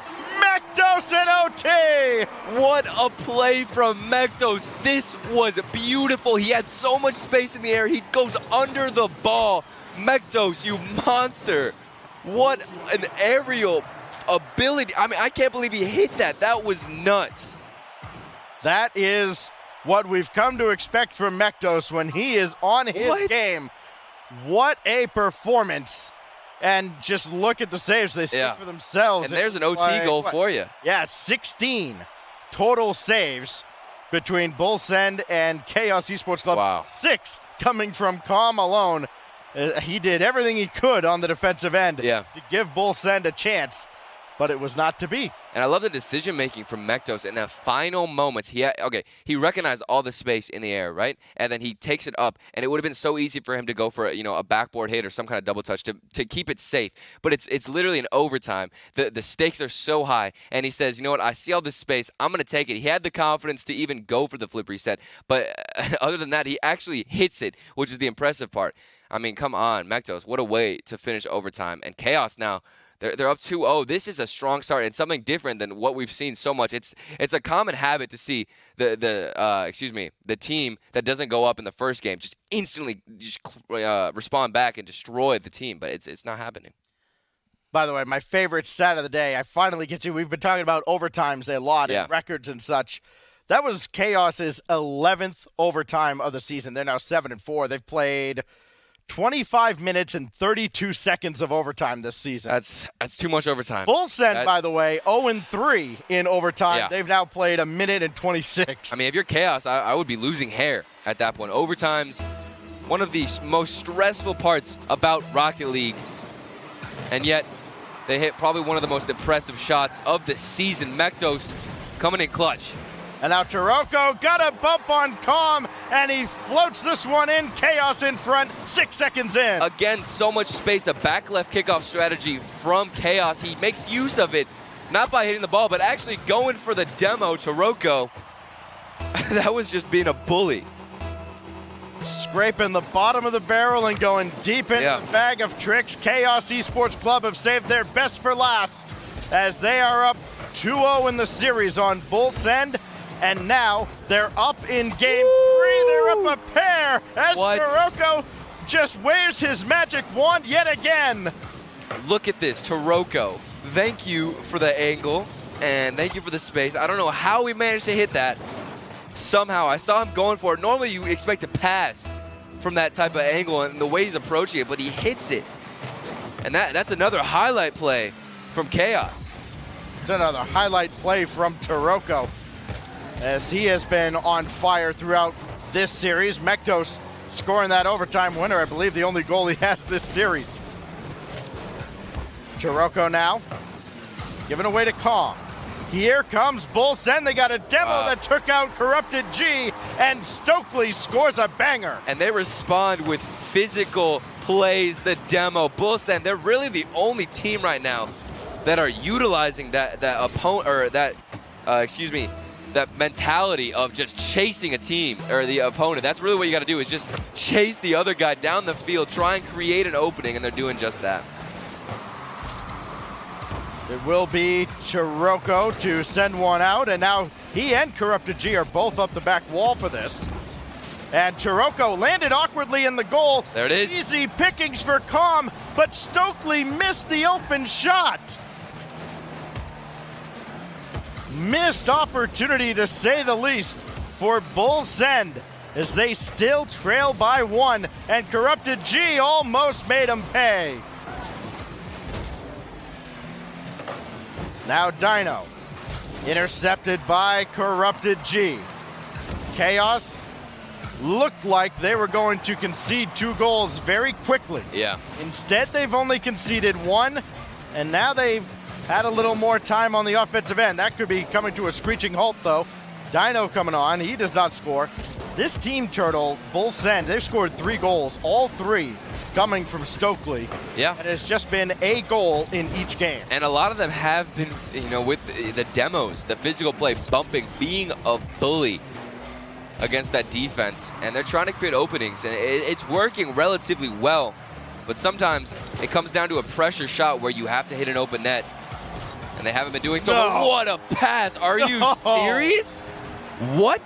Chiroko in the air. What? The air dribble, and then he gets it off the backboard? Are you kidding me? That is spectacular. All right, I understand. I see the abilities they have. They're showing off for us in this game. I don't think we're getting a 5-gamer out of this one. Corrupted G to the corner. There is still a lot of Rocket League to be played, though. And Bull Send, they can come back, but that's got to be demoralizing to see Chiroko and Mekto score the kind of goals that they have in this series. How do you combat that? I mean, a lot of it as a player is you just have to it's all about how well you can shake off a goal like that. You see somebody get an incredible shot, something so mechanically driven, like the Mekto shot, or anything like Chiroko using the air dribble to get a pass off the backboard. Nobody expected that. And as a player, you just have to respond and just, wipe it off your shoulders. Just shrug it off. That's all it is. Chiroko got a late break on this ball, and Dino finally adds to the scoring for Bull Send, and here comes Bosco's boys. And a poor clear from Gabe, trying to use the corner. Dino, he's coming through. It's a banger off the crossbar. Closing that gap, it's 3-2. 2:11 to go. Bull Send not dead just yet. Yeah. Chiroko, hoping Corrupted Another could demo. get there.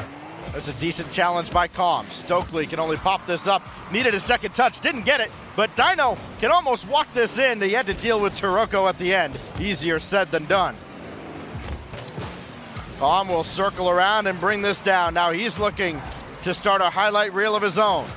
Dino out of the corner. Here comes Stokely. Got the challenge, but Mektos makes the save. Not done yet, though. Dino, another strong pass down to Calm. That is blocked away by Corrupted G. One-on-one with Stokely.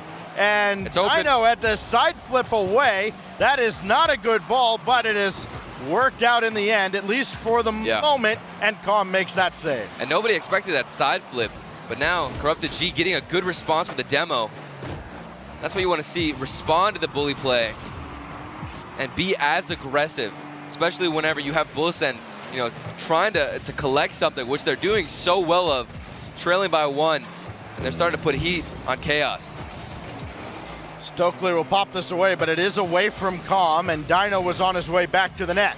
Now Chiroko trying to weave his way through aerial traffic. Final 45. It is Calm. No. Trying to show one up here on Chiroko and Corrupted G. Hasn't worked out. Good pass in front, but Dino was on his way back. By the time he turned, it was too late.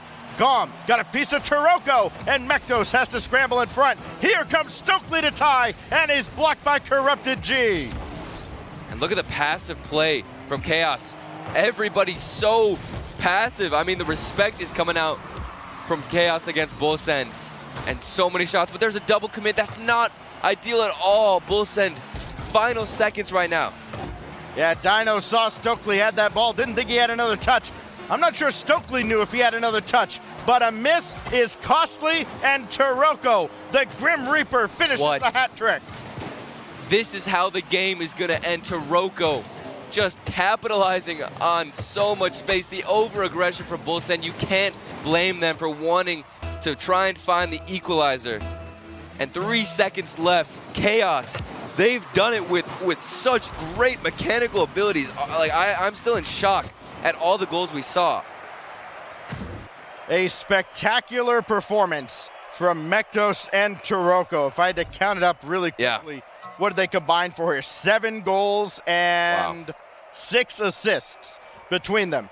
Oh, by the way, Corrupted G, he was all right too. 2-2 for Gabe. And look, a much better team effort than I think we've ever seen all season from Chaos Esports Club.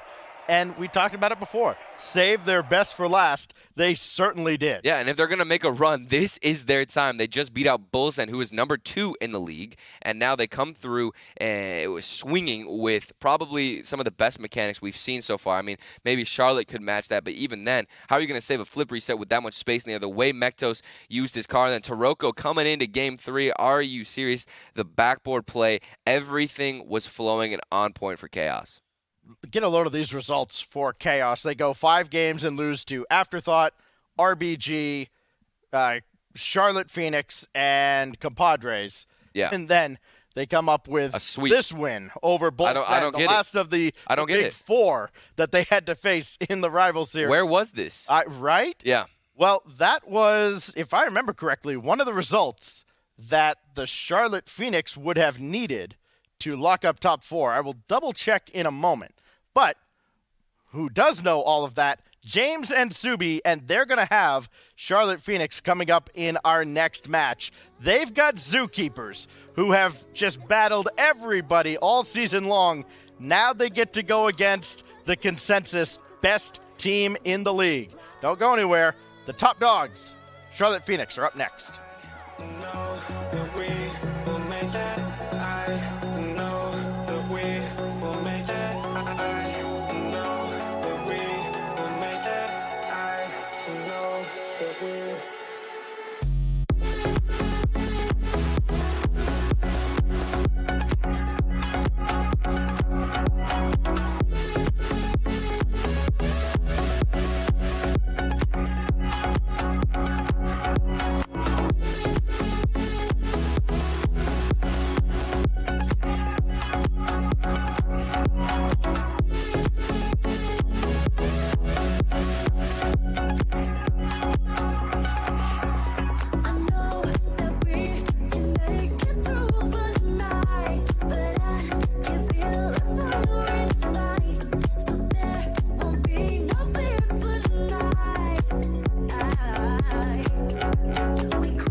Welcome back here once more, ladies and gentlemen, to week number 4 of the North American Rival Series, where we just witnessed Chaos Esports Club really, making Bolsend run faster, it felt like, than running with the Bulls at some point in time there. That was a very dominant performance, a 3-0 sweep in their favor.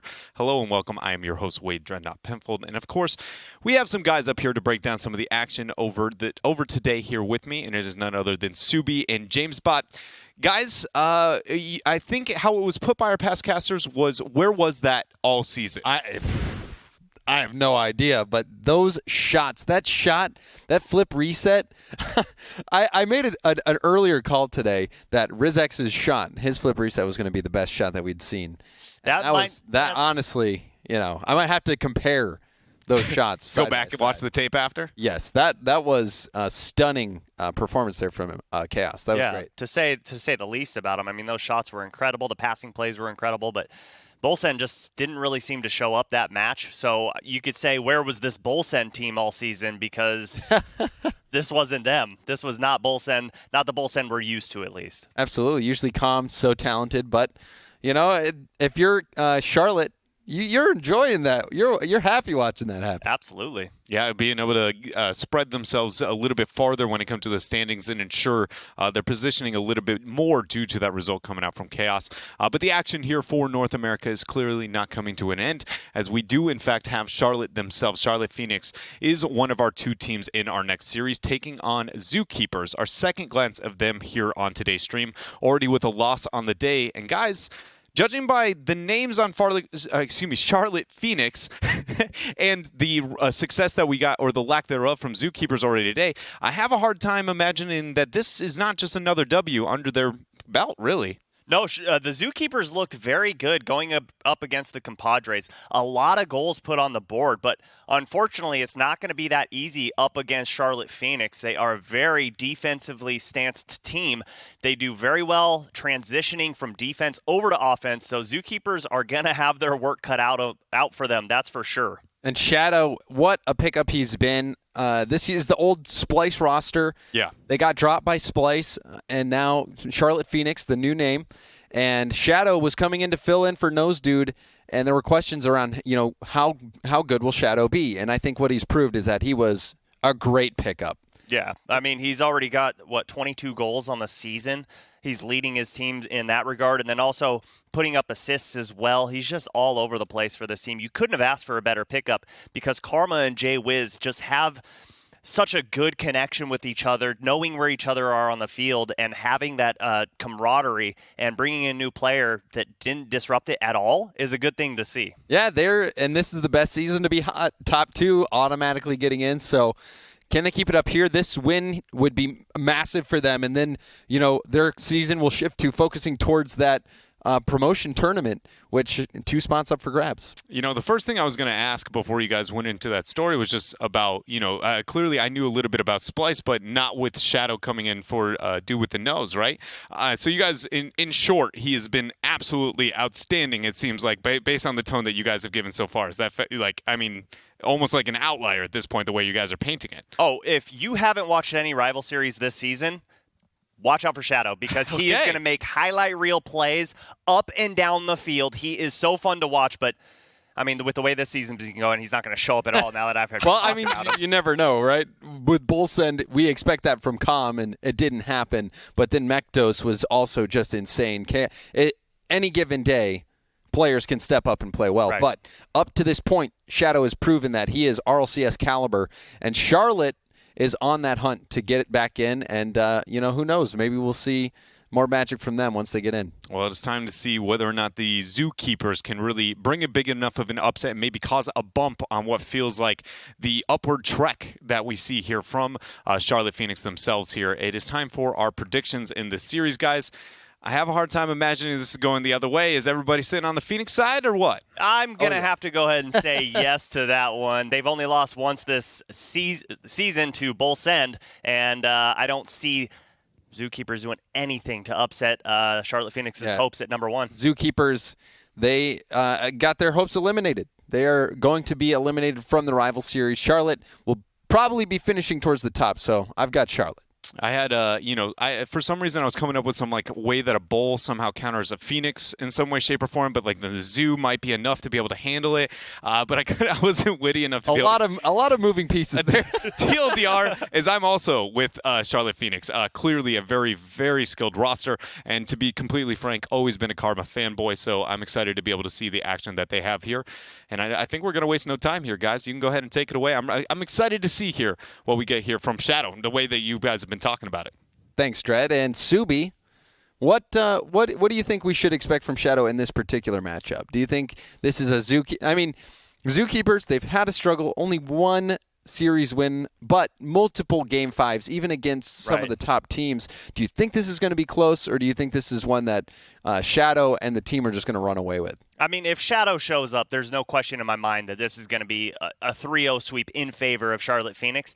You're calling the sweep? I'm calling a sweep if Shadow shows up. If he doesn't, then the Zookeepers have a shot at this one. This is going to be a tough matchup, though, that's for sure.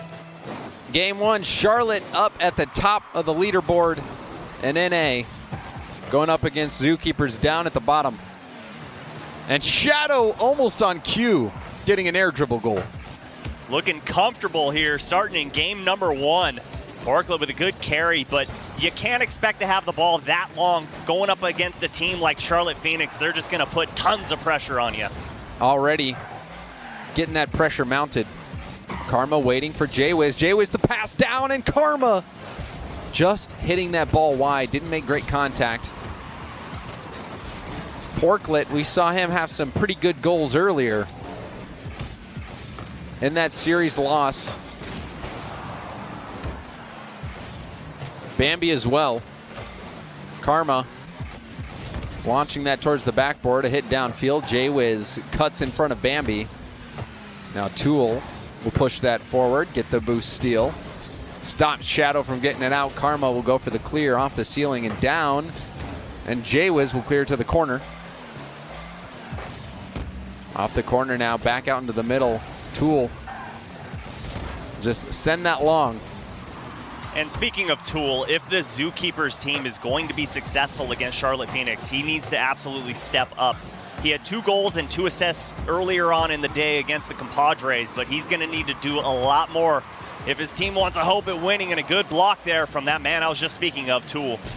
Tool getting the block off of the air dribble from Shadow. We've seen him go for a couple of those already in game 1.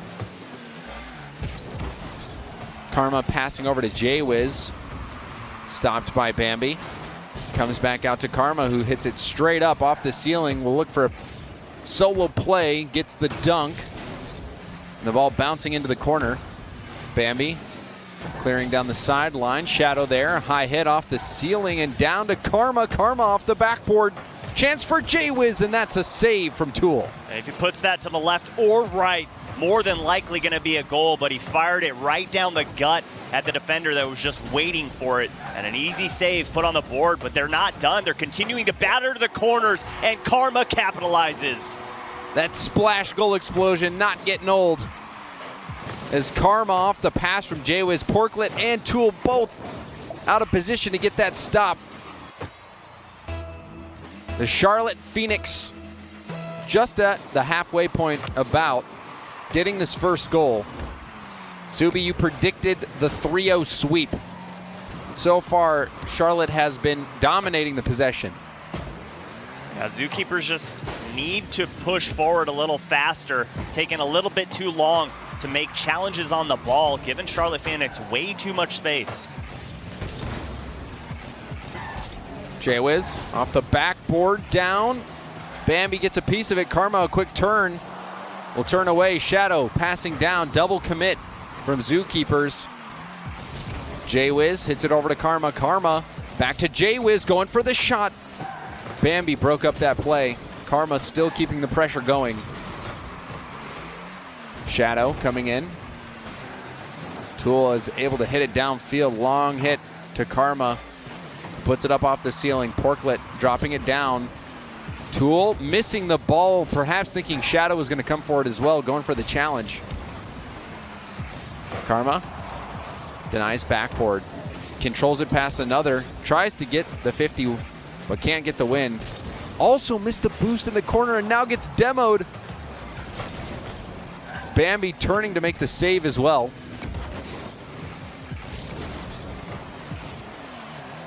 We're seeing Zookeepers get in the Phoenix half, but not really able to put anything towards net. And now an infield pass, that shot wide from Shadow.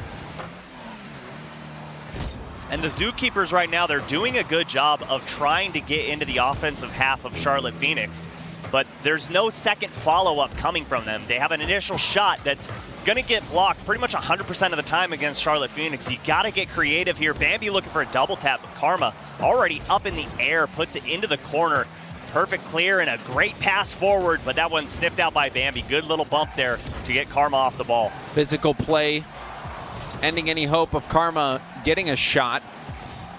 Great positioning. Now a team bump. Jaywiz and Shadow running into each other. Jaywiz now over to Karma. That shot blocked at its origin. Now Shadow double tap, gets the pass out to the middle. Tool breaking up the play. Another one bouncing towards middle. Karma down to Jaywiz. Jaywiz with the shot. A beautiful drop down pass from Karma. Just a dirty passing play from Karma. You look at Bambi, he thinks that's a wide shot, but in sneaks Jaywiz and puts it right inside the post, putting the nail in the coffin for game number 1 in favor of Charlotte Phoenix. They had possession a majority of the game. Zookeepers had a window to get back in it, but like you said, Subi, not able to find that shot at the end of their effort. Charlotte Phoenix, on the other hand, wonderful passing play to cap off this game. And this was the Zookeepers' opportunity. Shadow, no goals, no assists, pretty much quiet. He had 5 shots. Only one of them really had danger to put a goal in the back of the net. And Zookeepers let this one go by the wayside. Game number 2, they need to speed things up, and they need to get Porklet the ball. Interestingly enough, and I know that you don't put a lot of weight on shooting percentages, but this one might blow your mind. Porklet on the season is shooting 40%. 40. That is unheard of. Yeah, you see he's got 0 shots. So, he's not making that record any worse. When he shoots the ball, half the time he's making it, basically. So feed him the ball. He needs to get involved. Half the time we were watching him, he's nowhere in the offensive zone. And maybe that's just from a result of play type. Maybe most of those goals are cleanup goals. And so he needs his teammates to generate those chances for him to come in and clean up. And we didn't really see much of that. We saw Zookeepers attacking the backboard or trying to get the ball upfield, but every single time it seemed like Karma was the one shutting that play down, getting the backboard denies, and then starting the attack upfield. And Charlotte just controlled every quality opportunity in that game. Well, to speak to your point of those cleanup goals, if they're going to be present on the field, you got to make defenders dive for the ball. And that just wasn't happening with Charlotte Phoenix. They were going for saves, holding on to possession, keeping the ball close to their chest, and just pushing the ball right back into the orange zone. Game number 2 about to be underway. Zookeepers looking to tie the series up. See if they can feed Porklet. He did impress me with his shots earlier today. Porklet racing back. Hitting it upfield. Karma will turn for it, centers it. Bambi's up, so is Tool. It's now left to Porklet. Porklet lobs it deep. This one gonna go off the backboard. Great touch from Tool. The shot coming in. And Zookeepers, they get on the board. Great team transition play. The pass forward from Porklet up to Tool, and then Bambi cleans it up. Not going to miss that opportunity of a wide open net, and the Zookeepers get their first lead of the day. That pass from Tool off the backboard, that redirect pass, that is what you need. Make defenders miss, and then get a quality bounce off the backboard. Bambi back out to the middle. Karma hits it far downfield. Porklet pops it up. Ball's bouncing back to the middle. Jaywiz will get a long shot. It's going to be just high, and Porklet will send it off the ceiling. Tool, follow-up touch. Porklet chasing it down. Karma getting bumped out of the way.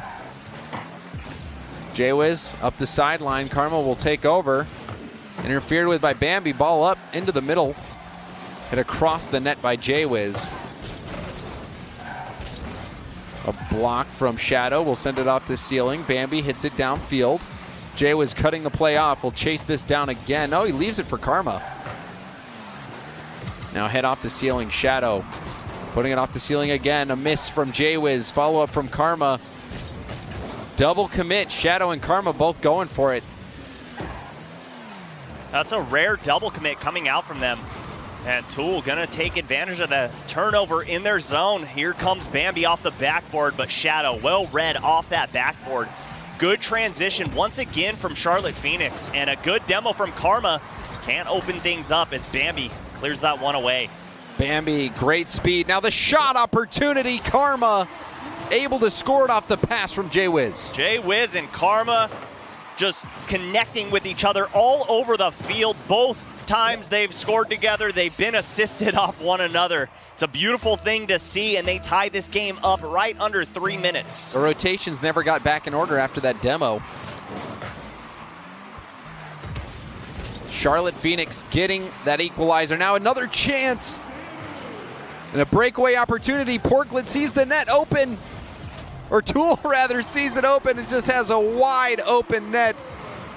And Charlotte Phoenix sent the house there. A beautiful 50-50 from Tool, just hammering that one all the way downfield, then just has to put it between the dotted lines. And again, Zookeepers go up, but can they hold on to the lead is the big question. And we will find out. Approaching the halfway point. Karma towards net, blocked by Bambi. Jaywiz, low boost, sends it over to Karma. Karma, the shot opportunity! A strong shot underneath the crossbar. And they are just synced together perfectly. Jay Wiz fires this downfield, and Karma knows that it's coming. And this is what makes Charlotte Phoenix so difficult to play against. All three players are always expecting a pass no matter where they are on the field. A thing of beauty. Jay Wiz connecting with Karma. Now a demo. Karma on Tool. Shadow will send it to the opposite corner. Karma was waiting, picks up full boost, pops it by 2. 2v1, Karma stays with it. And the shot overpowers the final defender. Karma with the hat trick. Getting it early as well. Still 2 minutes remaining, but a good shot up high, and Bambi can't quite reach it. The Zookeepers, their rotations are starting to haunt them. Karma, an excellent individual effort. She just blew past the defenders, the solo goal, and her shooting really standing out for Charlotte. And this one off the ceiling, Shadow tried to pre-flip towards that ball. Karma, the backboard pass. Second effort, blocked. Third effort, Shadow, he will not be denied. Charlotte Phoenix pile it on. Shadow gets his first one of the series. Keep your eye on Jay Wiz taking defenders out of the picture, and Charlotte Phoenix go up by 2. Charlotte striking the ball with authority. Bambi sends this off the sidewall. Shadow clearing it up. Porklet was in the air. The net vulnerable. No one can get back. And the 5th goal goes in for Charlotte. And Jay Wiz just toying with his food at this point. Sees the defender going back to net. Decides to just take a chance and fire one on target. Gets his first one in game number 2. Second of the series. Karma with the hat trick. Shadow and Jay Wiz both with a goal apiece. And now a strong shot off kickoff. That's going to be blocked. Double commit, however. And now another double commit for Zookeepers this time. Porklet racing back. Dunked on by Shadow.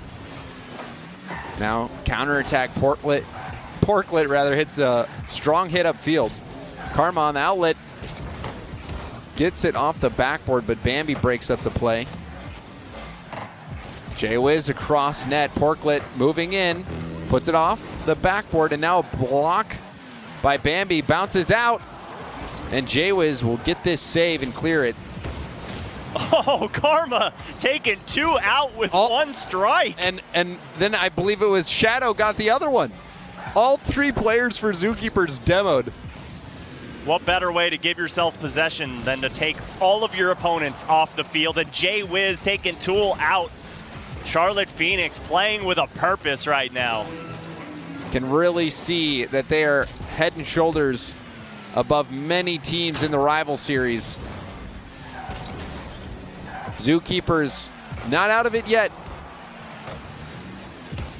Maybe out of game 2, but the series could still be turned around. Shadow dropping the ball down. Porklet centers it. No one there for Zookeepers. Karma keeping possession. Jay Wiz wanted to tack one more on the board. And we see it get hit down to the ground. Charlotte Phoenix dominate in game 2. Well, they're just seeing what's available to them on the field and running up and down through the openings. And when there aren't any openings available, they create their own with those demos. And right now, the Zookeepers just seem to be playing way too reactionary in this game. They need to create opportunities for themselves. Right now, they're just waiting to see what Charlotte Phoenix does.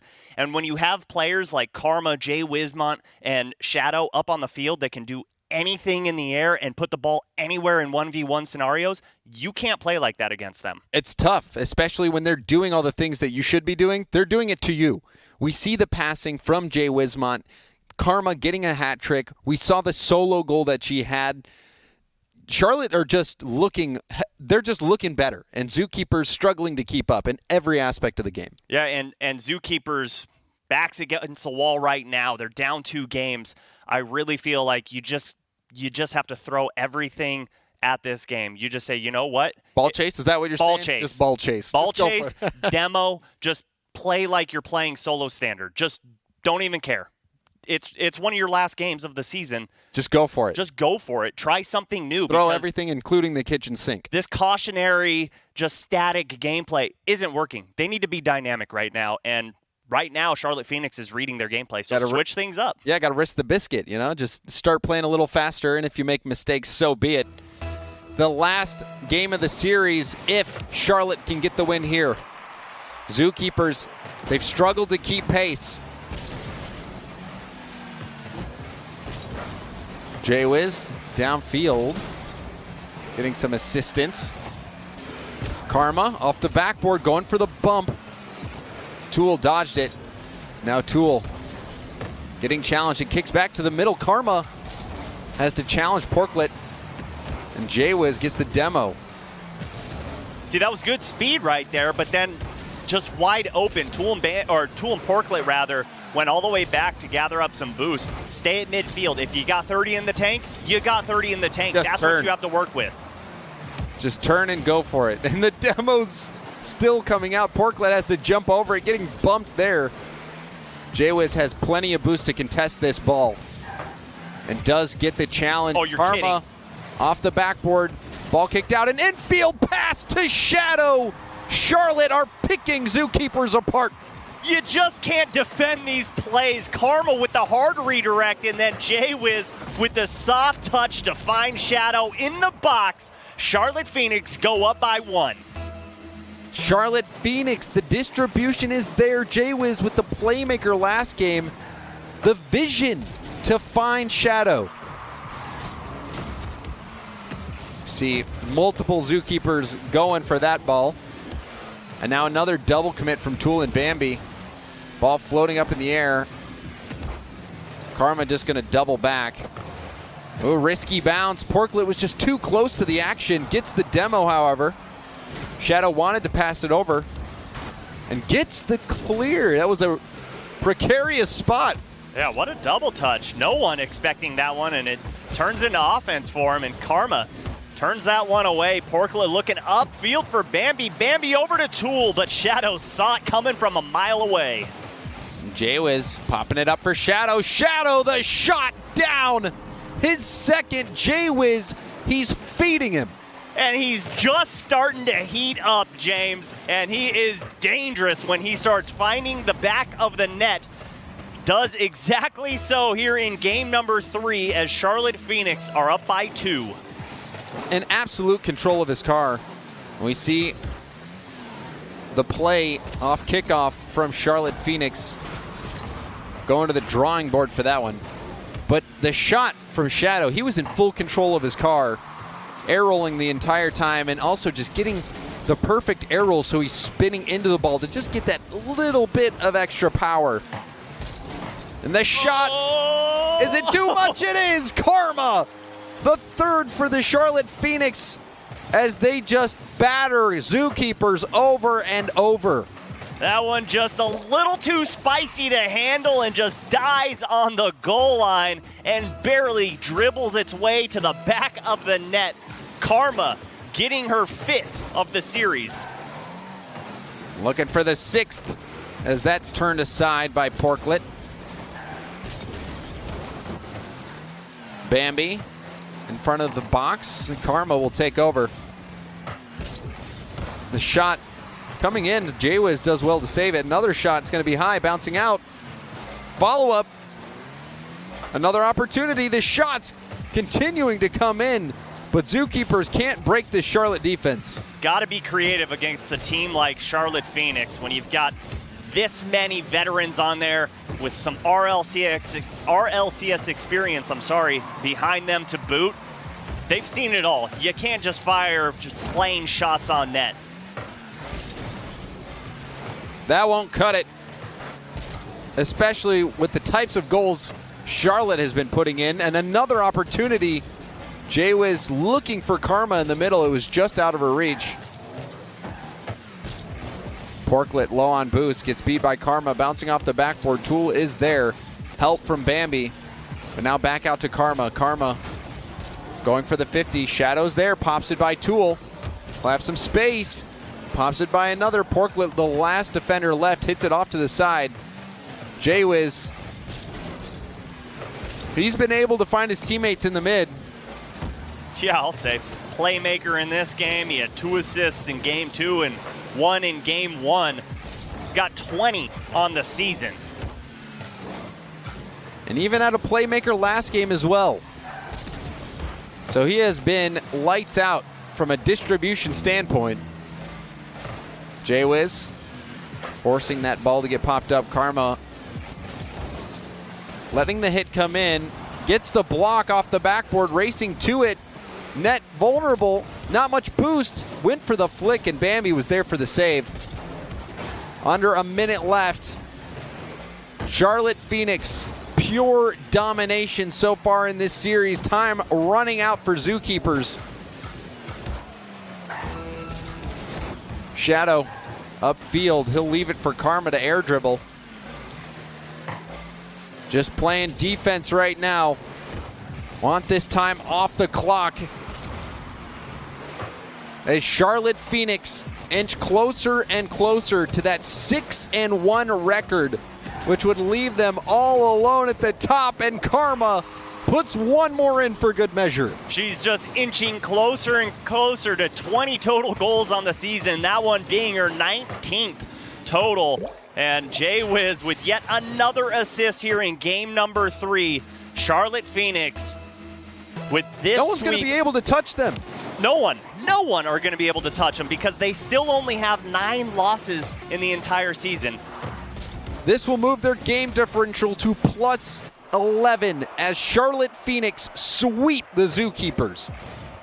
And what I liked most about this Charlotte Phoenix team here in game 3, when it started to get away from the Zookeepers, the gameplay didn't seem to change for Charlotte Phoenix. You see a lot of teams try and have fun, joke around, all right, let's go for cute little plays and things like that.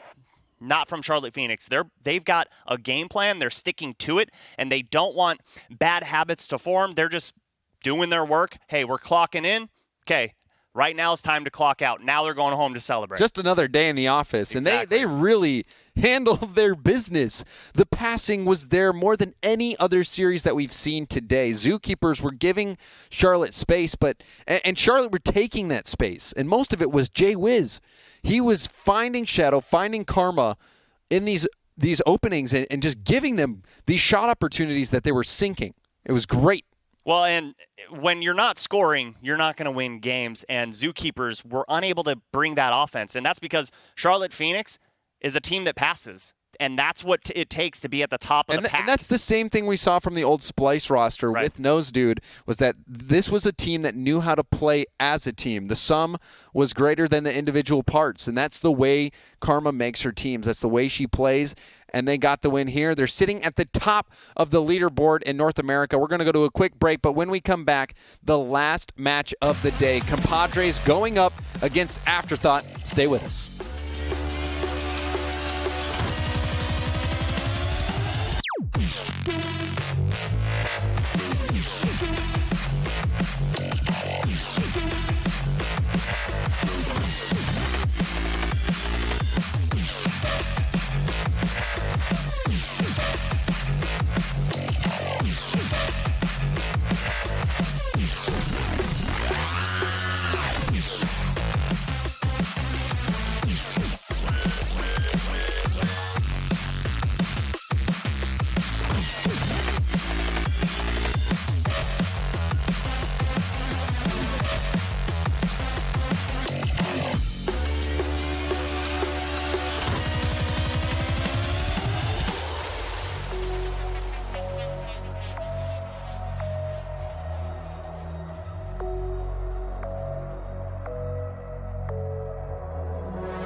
Welcome back again here, ladies and gentlemen, to week number 4 of the North American Rival Series, where we just witnessed a pretty convincing victory coming out from Charlotte Phoenix themselves over that of the Zookeepers. You know, there's a lot of animal names when it comes to North American rivals teams, but really it turns out we've learned today that the Phoenix actually sits atop the animal kingdom. Yeah, the Zookeepers couldn't keep them in their cages.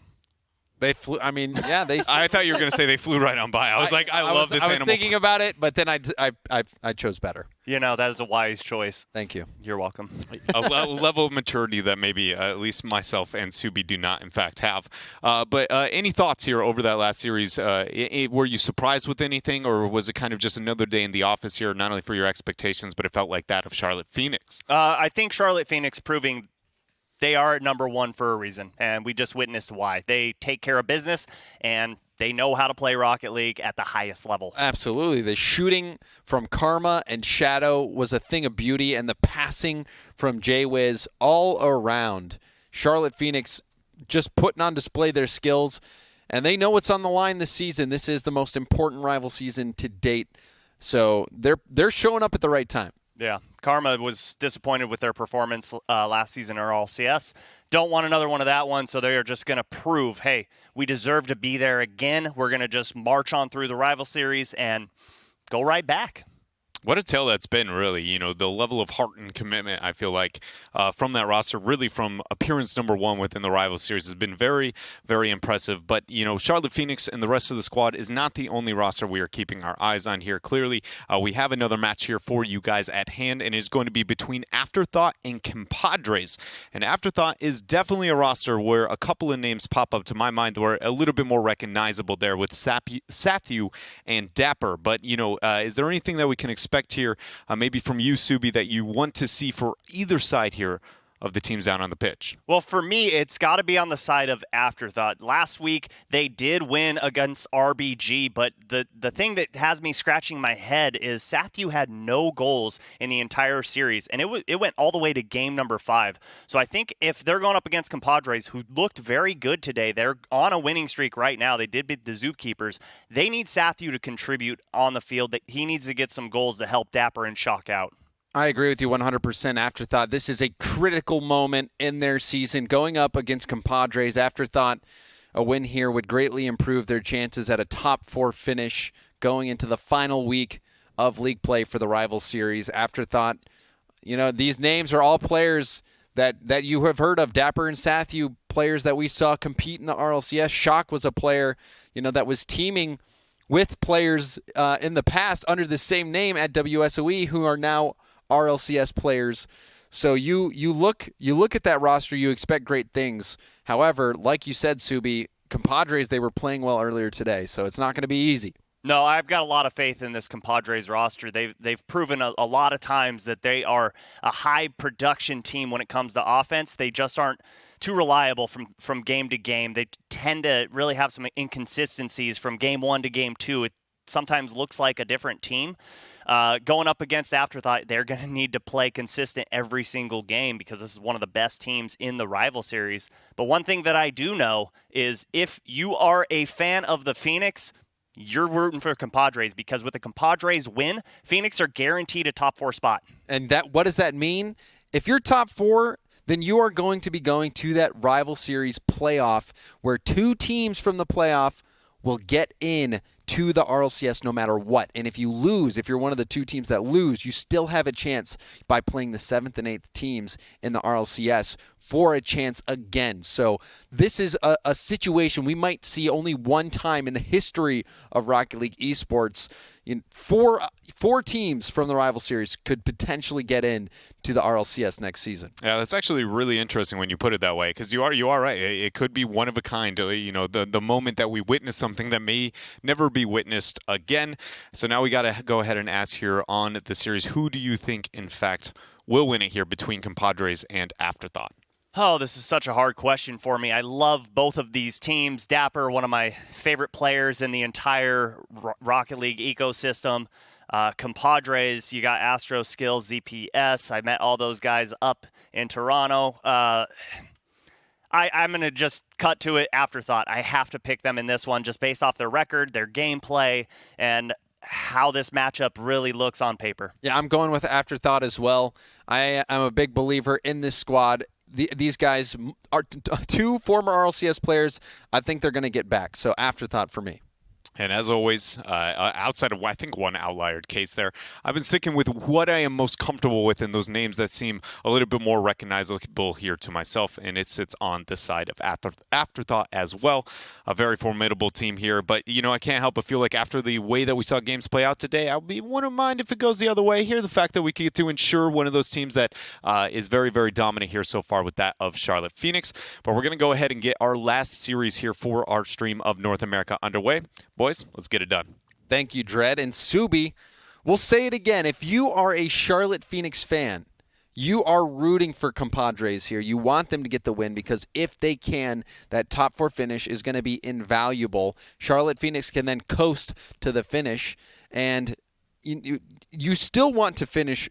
Top 4 is good, but top 2 is the best because one of those teams is guaranteed to get into the RLCS. So Charlotte Phoenix fans rooting for Compadres, but Afterthought is going to be a staunch opponent for these guys. I don't think that this is going to be a 3-0 sweep like I predicted in the last series. And you were right. Congratulations. Thank you. I just have to say, well done. Thank you, sir. It feels good sometimes. How to do it.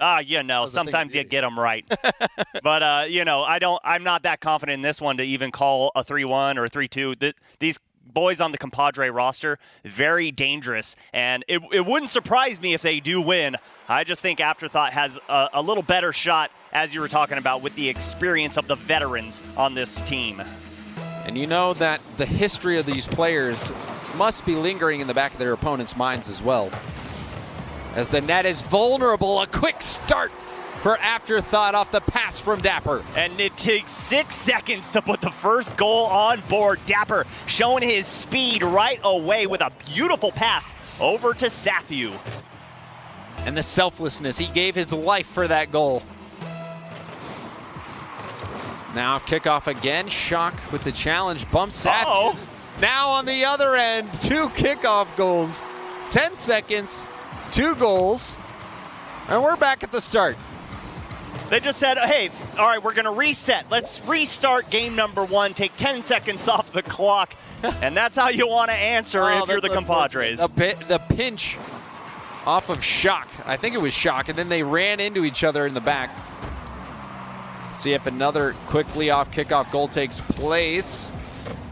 A lot of action following the kickoffs early on. This one, boom, downfield.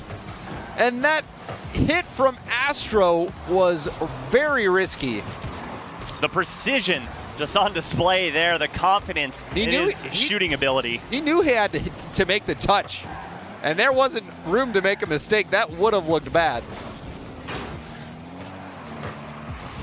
Dapper off the back wall down, and the dunk sends it right back to Shock. Another shot coming in. Shock quickly getting up behind that ball. ZPS harassing him. We saw ZPS getting physical in the previous series versus Zookeepers. Double commit from Compadres. Sathu shooting towards net. Skills got back in time. Off the ceiling, ZPS clears it to the side. Sathu waiting, centers it.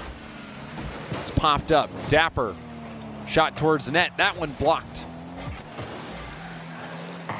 An Afterthought starting their offensive surge. Good 50-50 there from ZPS. And Astro waiting patiently for the touch from Dapper. Gonna go ahead and turn around, and their Skills booming it up to ZPS. Great pass forward, but Sathu with an even better read to clear all the way down to the orange box.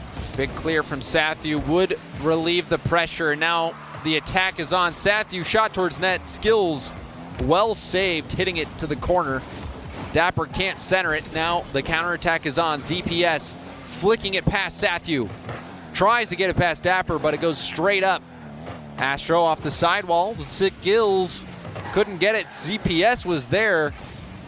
And now Skills. A high hit off to the side. Dapper misses the hit. Sathu will take over, gets the clear. And Afterthought are out of trouble for now. And if you're on Afterthought right now, you got to put a little GPS tracker on Skills. He's one of the top goal scorers in the rival series. He has 28 coming into this series. Got to get those alerts set up. Don't let Skills near the net. Shock. Can't get it. Skills with good speed. Stay with the ball. Plenty of boost. Dribbles by one. Tries to mind game another. It's popped straight up. Double commit, and that hit goes wide. Skills turning on it. An Afterthought under attack right now. All starting from that Skills pressure. They're definitely under a lot of pressure, but all three members perfect as far as boost is concerned. But here comes Astro off the ceiling, gets the second one on the board for the Compadres. Astro doing it all by himself. Sathu was just a bit too slow, and Astro, the speed, decides in a split second to just continue driving up the ceiling, jumps immediately, never lets go of boost. A speedy boy, Astro getting the go-ahead goal for Compadres. And we're under the 2-minute mark. So another save comes out from Compadres. Backboard bounce, Dapper drops it down for Shock, and Shock hits that post. The follow-up threaded by Sathu. What a picture-perfect shot from Sathu. Had the smallest target to aim at and goes inside that bottom left post. ZPS couldn't quite reach it, goes off his fingernails, and Afterthought tie the game up. That placement is, you can't really ask for much better placement than that. Sathu sniping that corner. Shock will take this back, gets the boost spawning in time. Will have plenty of boost to work with, stays with the ball. Shot towards net. He made Astro stretch for that one. I don't think anybody was expecting the amount of power he got on that. Astro, a little bit of boost and just missed that double tap. Good attempt there, and Dapper clears things up for his team, gives him a little bit of breathing room, but Shock coming in, a little bit of miscommunication on the side of Afterthought. Let's see if that haunts him going into the final minute of gameplay. Sathu did a good job there of stealing that boost. Now the shot from Shock, just wide, pressure continuing to mount. Dapper gets the boost steal. Shock off the corner, counterattack, shut down by Sathu, but it's right back out to Skills. Dapper clearing downfield. ZPS leaves it for Astro. Astro getting harassed by Dapper. Or Shock, rather. Now Dapper getting bumped out of the way. Skills blocked by Sathu. Center ball, that's not what you want to see. Scary moment, Sathu passing it into the middle, and now Astro just missing out on that shot opportunity. Compadres on the late attack. Shock upfield. This one touches the ground, and we've got overtime. Game 1 tied at 2 apiece. Next goal going to take the win. I told you, James, this is going to be a close matchup. Compadres going to give everything they have to keep their top 6 dreams alive. And a massive stop from Shock. Those reads difficult to make under pressure. Easy to misread those and cost yourselves the game. Long hit. Skills last back. To the corner. Astro out to the middle. Over to Shock. Shock goes for the shot. Oh, he had the pass opportunity as well. ZPS gonna get that touch. Oh, great demo. We saw multiple overtimes in the Compadres and Zookeeper series. Compadres coming out on top in that series. Chance to get another overtime win. Oh, the shot. And now a 2v1. Dapper passes it over. It's flipped up in the air. And Astro will take over. We saw Astro already make one play on the ceiling, thinking about going for another. And right now, Afterthought doing a great job with those demos to open things up. But Compadres just staring down the face of adversity right now, refusing to be turned away. Shock puts this right back into the corner, and a dunk off that back wall. Skills clears the ball to the side, and we continue to play in overtime. Back and forth. Astro picking up full boost, but his teammate's low. That hit, net could be vulnerable. The miss hit from Shock, he's not able to connect. Looked like he was going for the center pass. Now popped up in the air for Dapper. Dapper by 1. Almost getting the double tap, and it's cleaned up from Sathu. Afterthought with the win in overtime. And what a way to get a hat trick. You carry your team to victory. But the pass from Dapper, so ever important to boom it all the way downfield. And Afterthought come out of game 1 alive. You called out Sathu. And he listened. He certainly did. A hat trick in game 1. 3 goals on 8 shots. Pretty good performance from him, but a great performance from Afterthought as a whole.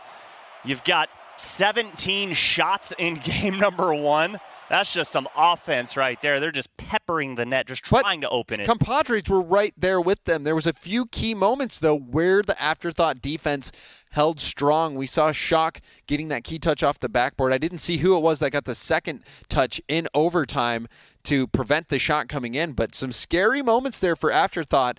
Compadres looked fierce on the offensive side multiple times, so this definitely not a one-sided affair like we saw with Charlotte Phoenix versus Zookeepers. This a much closer match. Afterthought barely getting away with a win on that one. Well, the Compadres haven't been swept the entire season. They're going to make it a tough series for you. They're not going to hand over wins to your team easily. They're going to make you put up a fight, and that's what we saw. Afterthought, one of the best teams in the league, and Compadres looking like they're matching them pace for pace, blow for blow, up and down the field, and their defense is what allowed them to stay so tight in this game, but they can't rely on that too much, especially with 17 shots put on the board. They were giving a lot of space to Afterthought to put shots on target, but there were also those 2 kickoff goals that we saw at the start of the game. But, I mean, they kind of washed each other out. 10 seconds in, we had 2 goals already. Can't forget about that. Just helped Sathu to get his hat trick there. No kickoff goal this time. As game 2 gets underway, Dapper, the challenge. Skills is up. Gets his flip back off the ceiling. Didn't help him out too much there. He will get the corner boost and get back. Save from Astro. Hit upfield. Skills was there waiting. ZPS gets the bump. He didn't have enough boost for the shot, but he did manage to get the bump. That was a great idea there to try and take out the defender. Couldn't read the ball. That's a very difficult read with that low of boost, but didn't know it wasn't going to find its way. The pass and shot a little too high. Skills is going to want that one back. What an effort that was from ZPS, however, at 0 boost to get that pass. Compadres controlling the momentum in game 2. Another infield pass forces Shock to backflip into it. Shock going for the challenge, does win that 50-50 and gets the boost. Ball kicks out into the middle. Sathyew and Dapper both dive for it.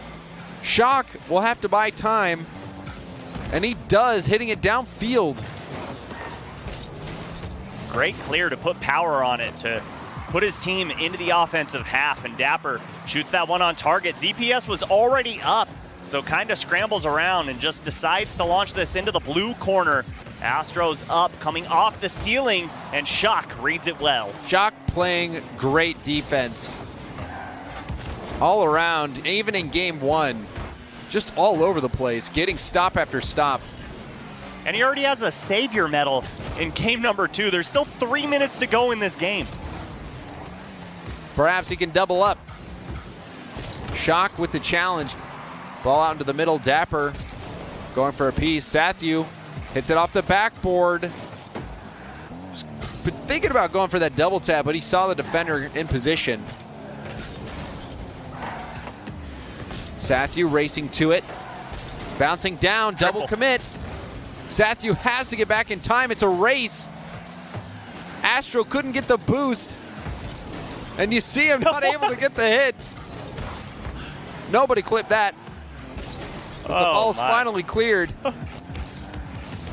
Oh, Dapper, boy. the dribble pass, and Shock with the finish. Dapper putting his dribbles skills on display, carries this into the box, says, here you go, buddy, and Shock puts it down low, puts the first one on the board for himself in this series. This is not the Lethamyr dribble challenge, Dapper. But he made it look like it. That dribble pass, putting it up on a tee for Shock. Dapper, the shot, and afterthought, get another one quickly. And Dapper, with his first goal of the series, wants to get involved on the offensive end. Nobody home for the compadres, starting to just scramble on defense. You saw ZPS was trying to clear that ball downfield, ended up just centering it. Didn't get much contact on the ball, but got enough to put it in a bad spot for his teammates. ZPS, great pass, and that one off the post. We've seen multiple quality passes from ZPS that just don't get the shots that are needed. Yeah, that's 2 now that they wish they had back. Should have been goals. And this game should have been tied, but shoulda, coulda, woulda. And afterthought, holding on to this lead. Sathyew up the sideline. Shock will help him out. Astro can't flick it by. Dapper was going for demo as well. Shock getting a piece of the ball. Skills will go upfield. Centers it. Another shot turned aside. ZPS going for the backboard. He'll be out of boost. Skills off the backboard. Astro can't get there in time. Astro completely out of boost. ZPS doesn't find that bounce, but he got the bump, it looked like. The flick stopped by ZPS. Compadres keeping afterthought locked down in their half right now. And that shot from ZPS. Where was this angle? That's what I'm wondering. Where did this angle come from? Comes off the side wall and carries it through. Looks like he bumped Shock to open things up. But ZPS scoring right when the compadres needed it most. Under a minute to go, still down by 1. Those 2-goal swings can happen so quickly. We've seen it with just seconds left on the clock. Compadres, new life for them in game 2 after that goal. ZPS to the corner. Skills is waiting. Shock is there. One more goal for afterthought. That would put this one away. Compadres looking to tie it up. Dapper in the air, challenge. This kicks out to the side. Shock down towards the backboard. ZPS slows the play down. Skills trying to help out. Shock keeping the ball in the half. ZPS, a booming hit. Sathyew's up, going for another dunk. It's kept up by Skills. ZPS is there. The shot, and that's going to be saved. Hit down to the ground. And Afterthought get the win in Game 2. Get the win in Game 2, and once again, just by one goal, the compadres keeping it so close. But you have to wonder what could have been if they buried their opportunities when they presented themselves. There were at least two that were wide open that were just missed. Well, I mean, I would have loved to see what the situation was there. Were they out of boost? Were they just barely out of position? What was it? Because it seemed like ZPS had two really good passes to his teammates that seemed like they could have been scoring opportunities, ones that could have gotten them back into it. They could have very easily won this game, but like you said, shoulda, woulda, coulda. Doesn't matter if you don't hit it in game time. That's all the difference is. Well, a lot of times it seems like players think that they have less time than they actually do, so they rush the shot. And I think for Skills, that's what happened there. He didn't expect that net to be wide open, and he was going for a power shot to try and get it by the defenders, but there were none there. So he shot it high, and it went off the crossbar. You got to be able to read the field, and it's milliseconds how you got to read the field at this level of play. And sometimes those moments that are the difference between winning a game, sometimes even winning a series. So Afterthought, a 2-0 lead now, a big advantage going into Game 3. Reverse sweeps are pretty rare. We did see one earlier today, but against a team like Afterthought who's up there on the leaderboards, this is going to be tough. Well, Afterthought doing everything they can. They're not going to put their fate in other teams as far as this season's concerned. They're trying to hold on to the 11 losses. Game differential huge. Right now they're only down 2 games compared to Charlotte Phoenix. They want to keep it that close. They want to be in that second spot all the way at the end of the season, and that's what they need to focus on here. Close this game out. Don't put another loss in your loss column. They're probably going to win this series, but you don't want to lose any more games. You want every advantage possible. Game differential could be that key factor, like you're saying. So can they close it out here? Afterthought going for the sweep over Compadres. Compadres not out of it just yet. And they have been sticking with Afterthought for in Game 1 and Game 2. Both of those games were close. Yeah, like I said, within one. But when it comes to playing a team like Afterthought, you're not going to see a lot of opportunities come where it's an open net. It's just not going to happen. A team like this doesn't make too many mistakes. So when they do, you have to punish them. You have to say, you messed up. You really messed up. You're going to go down on the scoreline. Just didn't happen. And Afterthought sees that, and they're out of position now. So, hey, let's run our offense now. And we're going to get into the game in just a moment. A player just restarting their game, so it's taking a little longer than usual, but we'll get them back in here and get Game 3 started very soon. It looks like they're joining up right now, so we'll be able to get right into it, Subi. And this is a chance for Afterthought to close it out. Compadres' life, they still have it, but they're going to have to win here. This is a massive game for the Compadres, not just this series, but the entire season right now. There's so many implications that could come from this. And right now, Charlotte Phoenix rooting on the Compadres most. They want to lock in top 4, and what a way to do it right off the kickoff. Astro with a 5-second goal. You know, it reminds me a little bit of Game 1. Astro getting to that ball fast. Everyone on Afterthought out getting boost. Nobody was home defending net. Off kickoff. Double commit. Sathu out of boost. Shock controlling it. Going for a 50-50. Well handled by ZPS.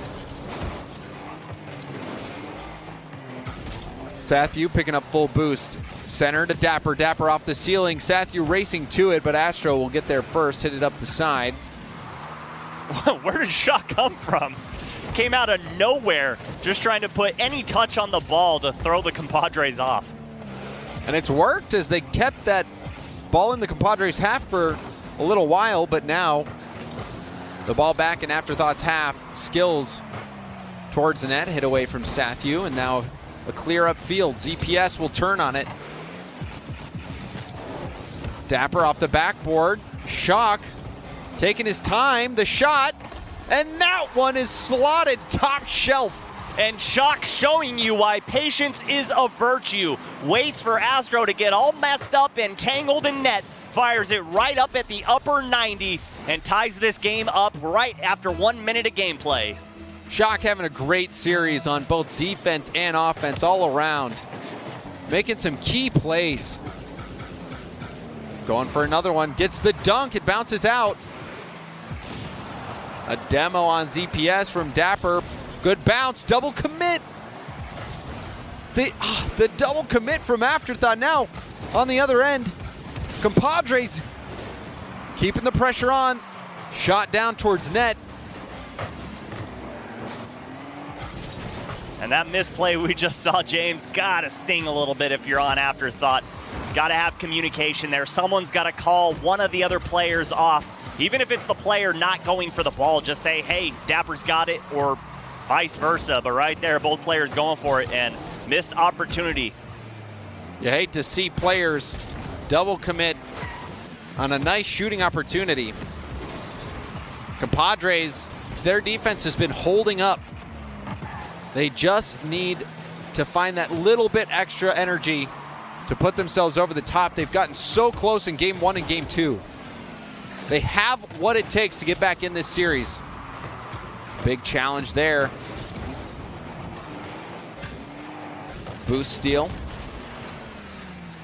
ZPS a chance. Puts a shot towards net. Shock was the last back. Stretch to make that save. Now another shooting opportunity. Passes to the middle. Astro found Skills. It's up in the air. ZPS going to go for another touch. Kicks out into the middle. Double commit from Afterthought. But it's hit far enough upfield. Afterthought will be able to recover. Great boom downfield from ZPS. That one over his head. Sathu up. Can't find the double tap, but in swoops Dapper. Easily saved away from Astro. That backboard bounce could have been the death of Compadres, but Sathu was not able to make the read. Compadres taking a sigh of relief. Now another shot bouncing off the backboard. Sathu took his time, managed to get it around the defender. Compadres, they are really starting to put the pressure on. Starting to heat up. Starting to get comfortable in the defensive zone of Afterthought. This clear though, over Astro, in comes Sathu, and again, can't read the backboard. That one a little more difficult, but Dapper pushed this ball forward again for Afterthought, looking to just pad this stats. Game remains tied, and ZPS takes that ball and flicks it forward. Back and forth, a little bit of ping pong action. Neither team wanting to get caught pushing forward too far. ZPS hits it out towards the middle. Drive down from Shock. Astro with the follow-up. Dapper's going to hit off the ceiling. Not the greatest touch. Doesn't get the follow-up, but it threw Skills off the trail. Final minute. Sathu hitting it downfield. Astro popping it up.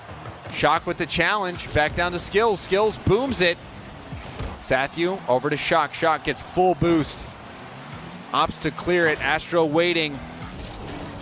Skills aiming for backboard. It's denied. The center ball off the backboard. Double tap pass. Doesn't really go anywhere. But Compadres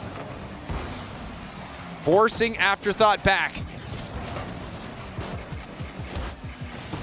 Astro handles that hot hit very well. Popping it over, now up.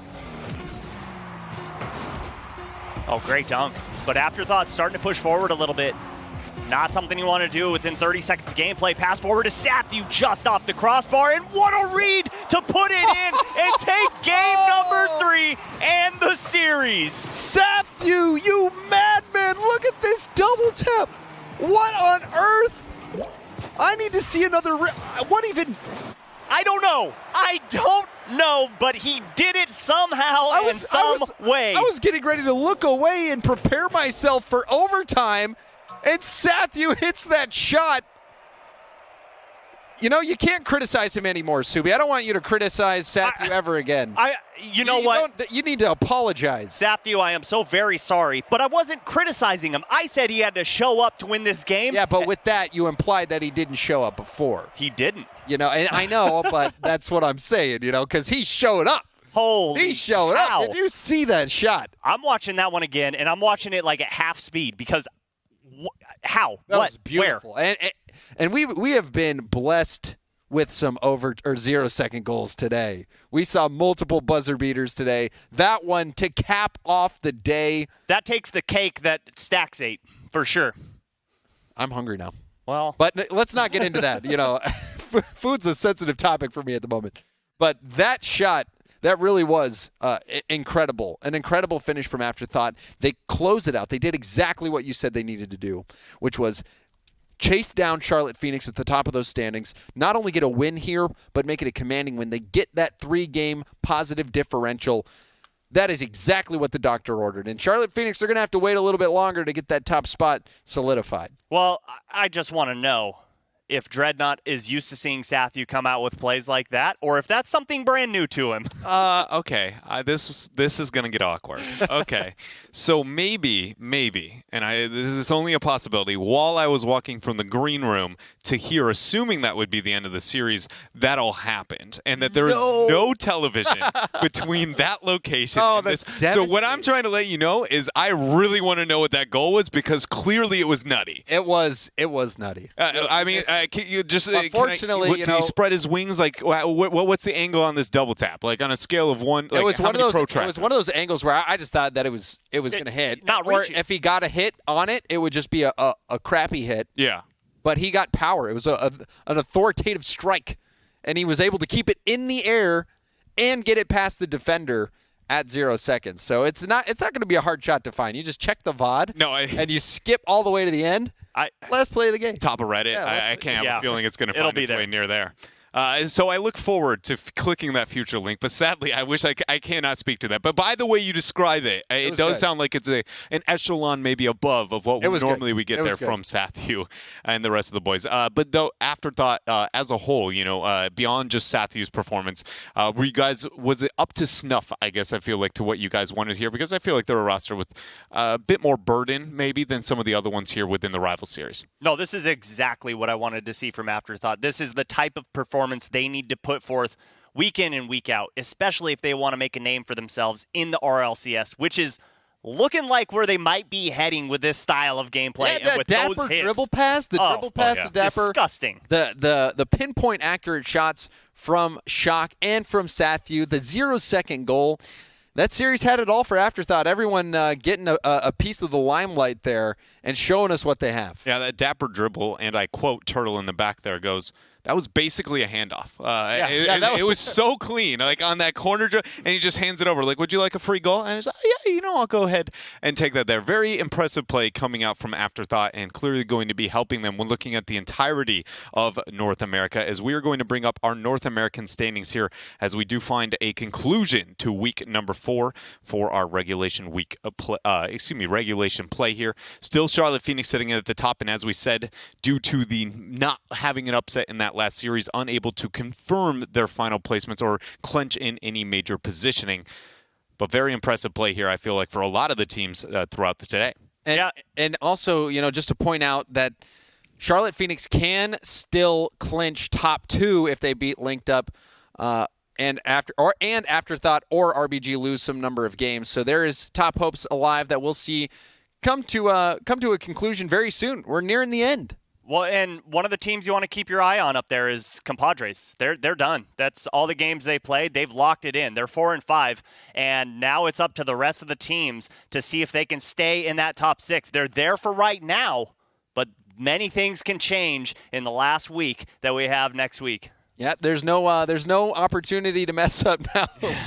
So we'll see how it pans out. Just going to have to wait till next week to see how it plays. I feel like it's even extremely daunting. And just looking at the sample of, for instance, position 5 there with FMG, right? 7 games total, leaving 2 to really, for better or for worse, depending on how those results can work there. So still a lot of mix-up and still a lot of things that can happen here in North American Rival Series. And with that, I've got to ask you guys, now that we have witnessed the entirety here of week number 4, how do we feel? What are our closing thoughts over the entirety of today's games beyond the nutty Sathu shot that I am still envious I didn't get to see? Also the Rizek shot earlier today, Mekdos. We had some really, really good shots today that you'd expect to see that in the RLCS. So to see players in the Rival Series playing this well hitting these types of shots. It just makes you excited for the future of Rocket League. Yeah, and I wish I had a time machine so we could just go directly to next week because I want to see what happens. I want to see how these teams finish because there's so much stuff that can happen. These teams are so you could close. Just sleep a lot. I've got kids. I can't do that. What's sleep? I don't know what that is. Well, we've been talking a lot about how this play feels like it is of the caliber of the RLCS, and I think it's important to know for everybody at home that you, in fact, can catch tomorrow's action. It is going to be week number 5 of the North American RLCS. We have pre-show kicking off at 11:30, and the actual kickoff of the game itself there at noon PST. Be sure to be able to check into that to not only see what these guys are fighting for, but I think even more importantly, if you liked what we got from some of those ex-RLCS players, we have a large sample size to be tuning in there tomorrow. And with that, we're going to be closing out here week number 4 of the Rival Series. Thank you very much here for tuning in, and we hope to see you tomorrow.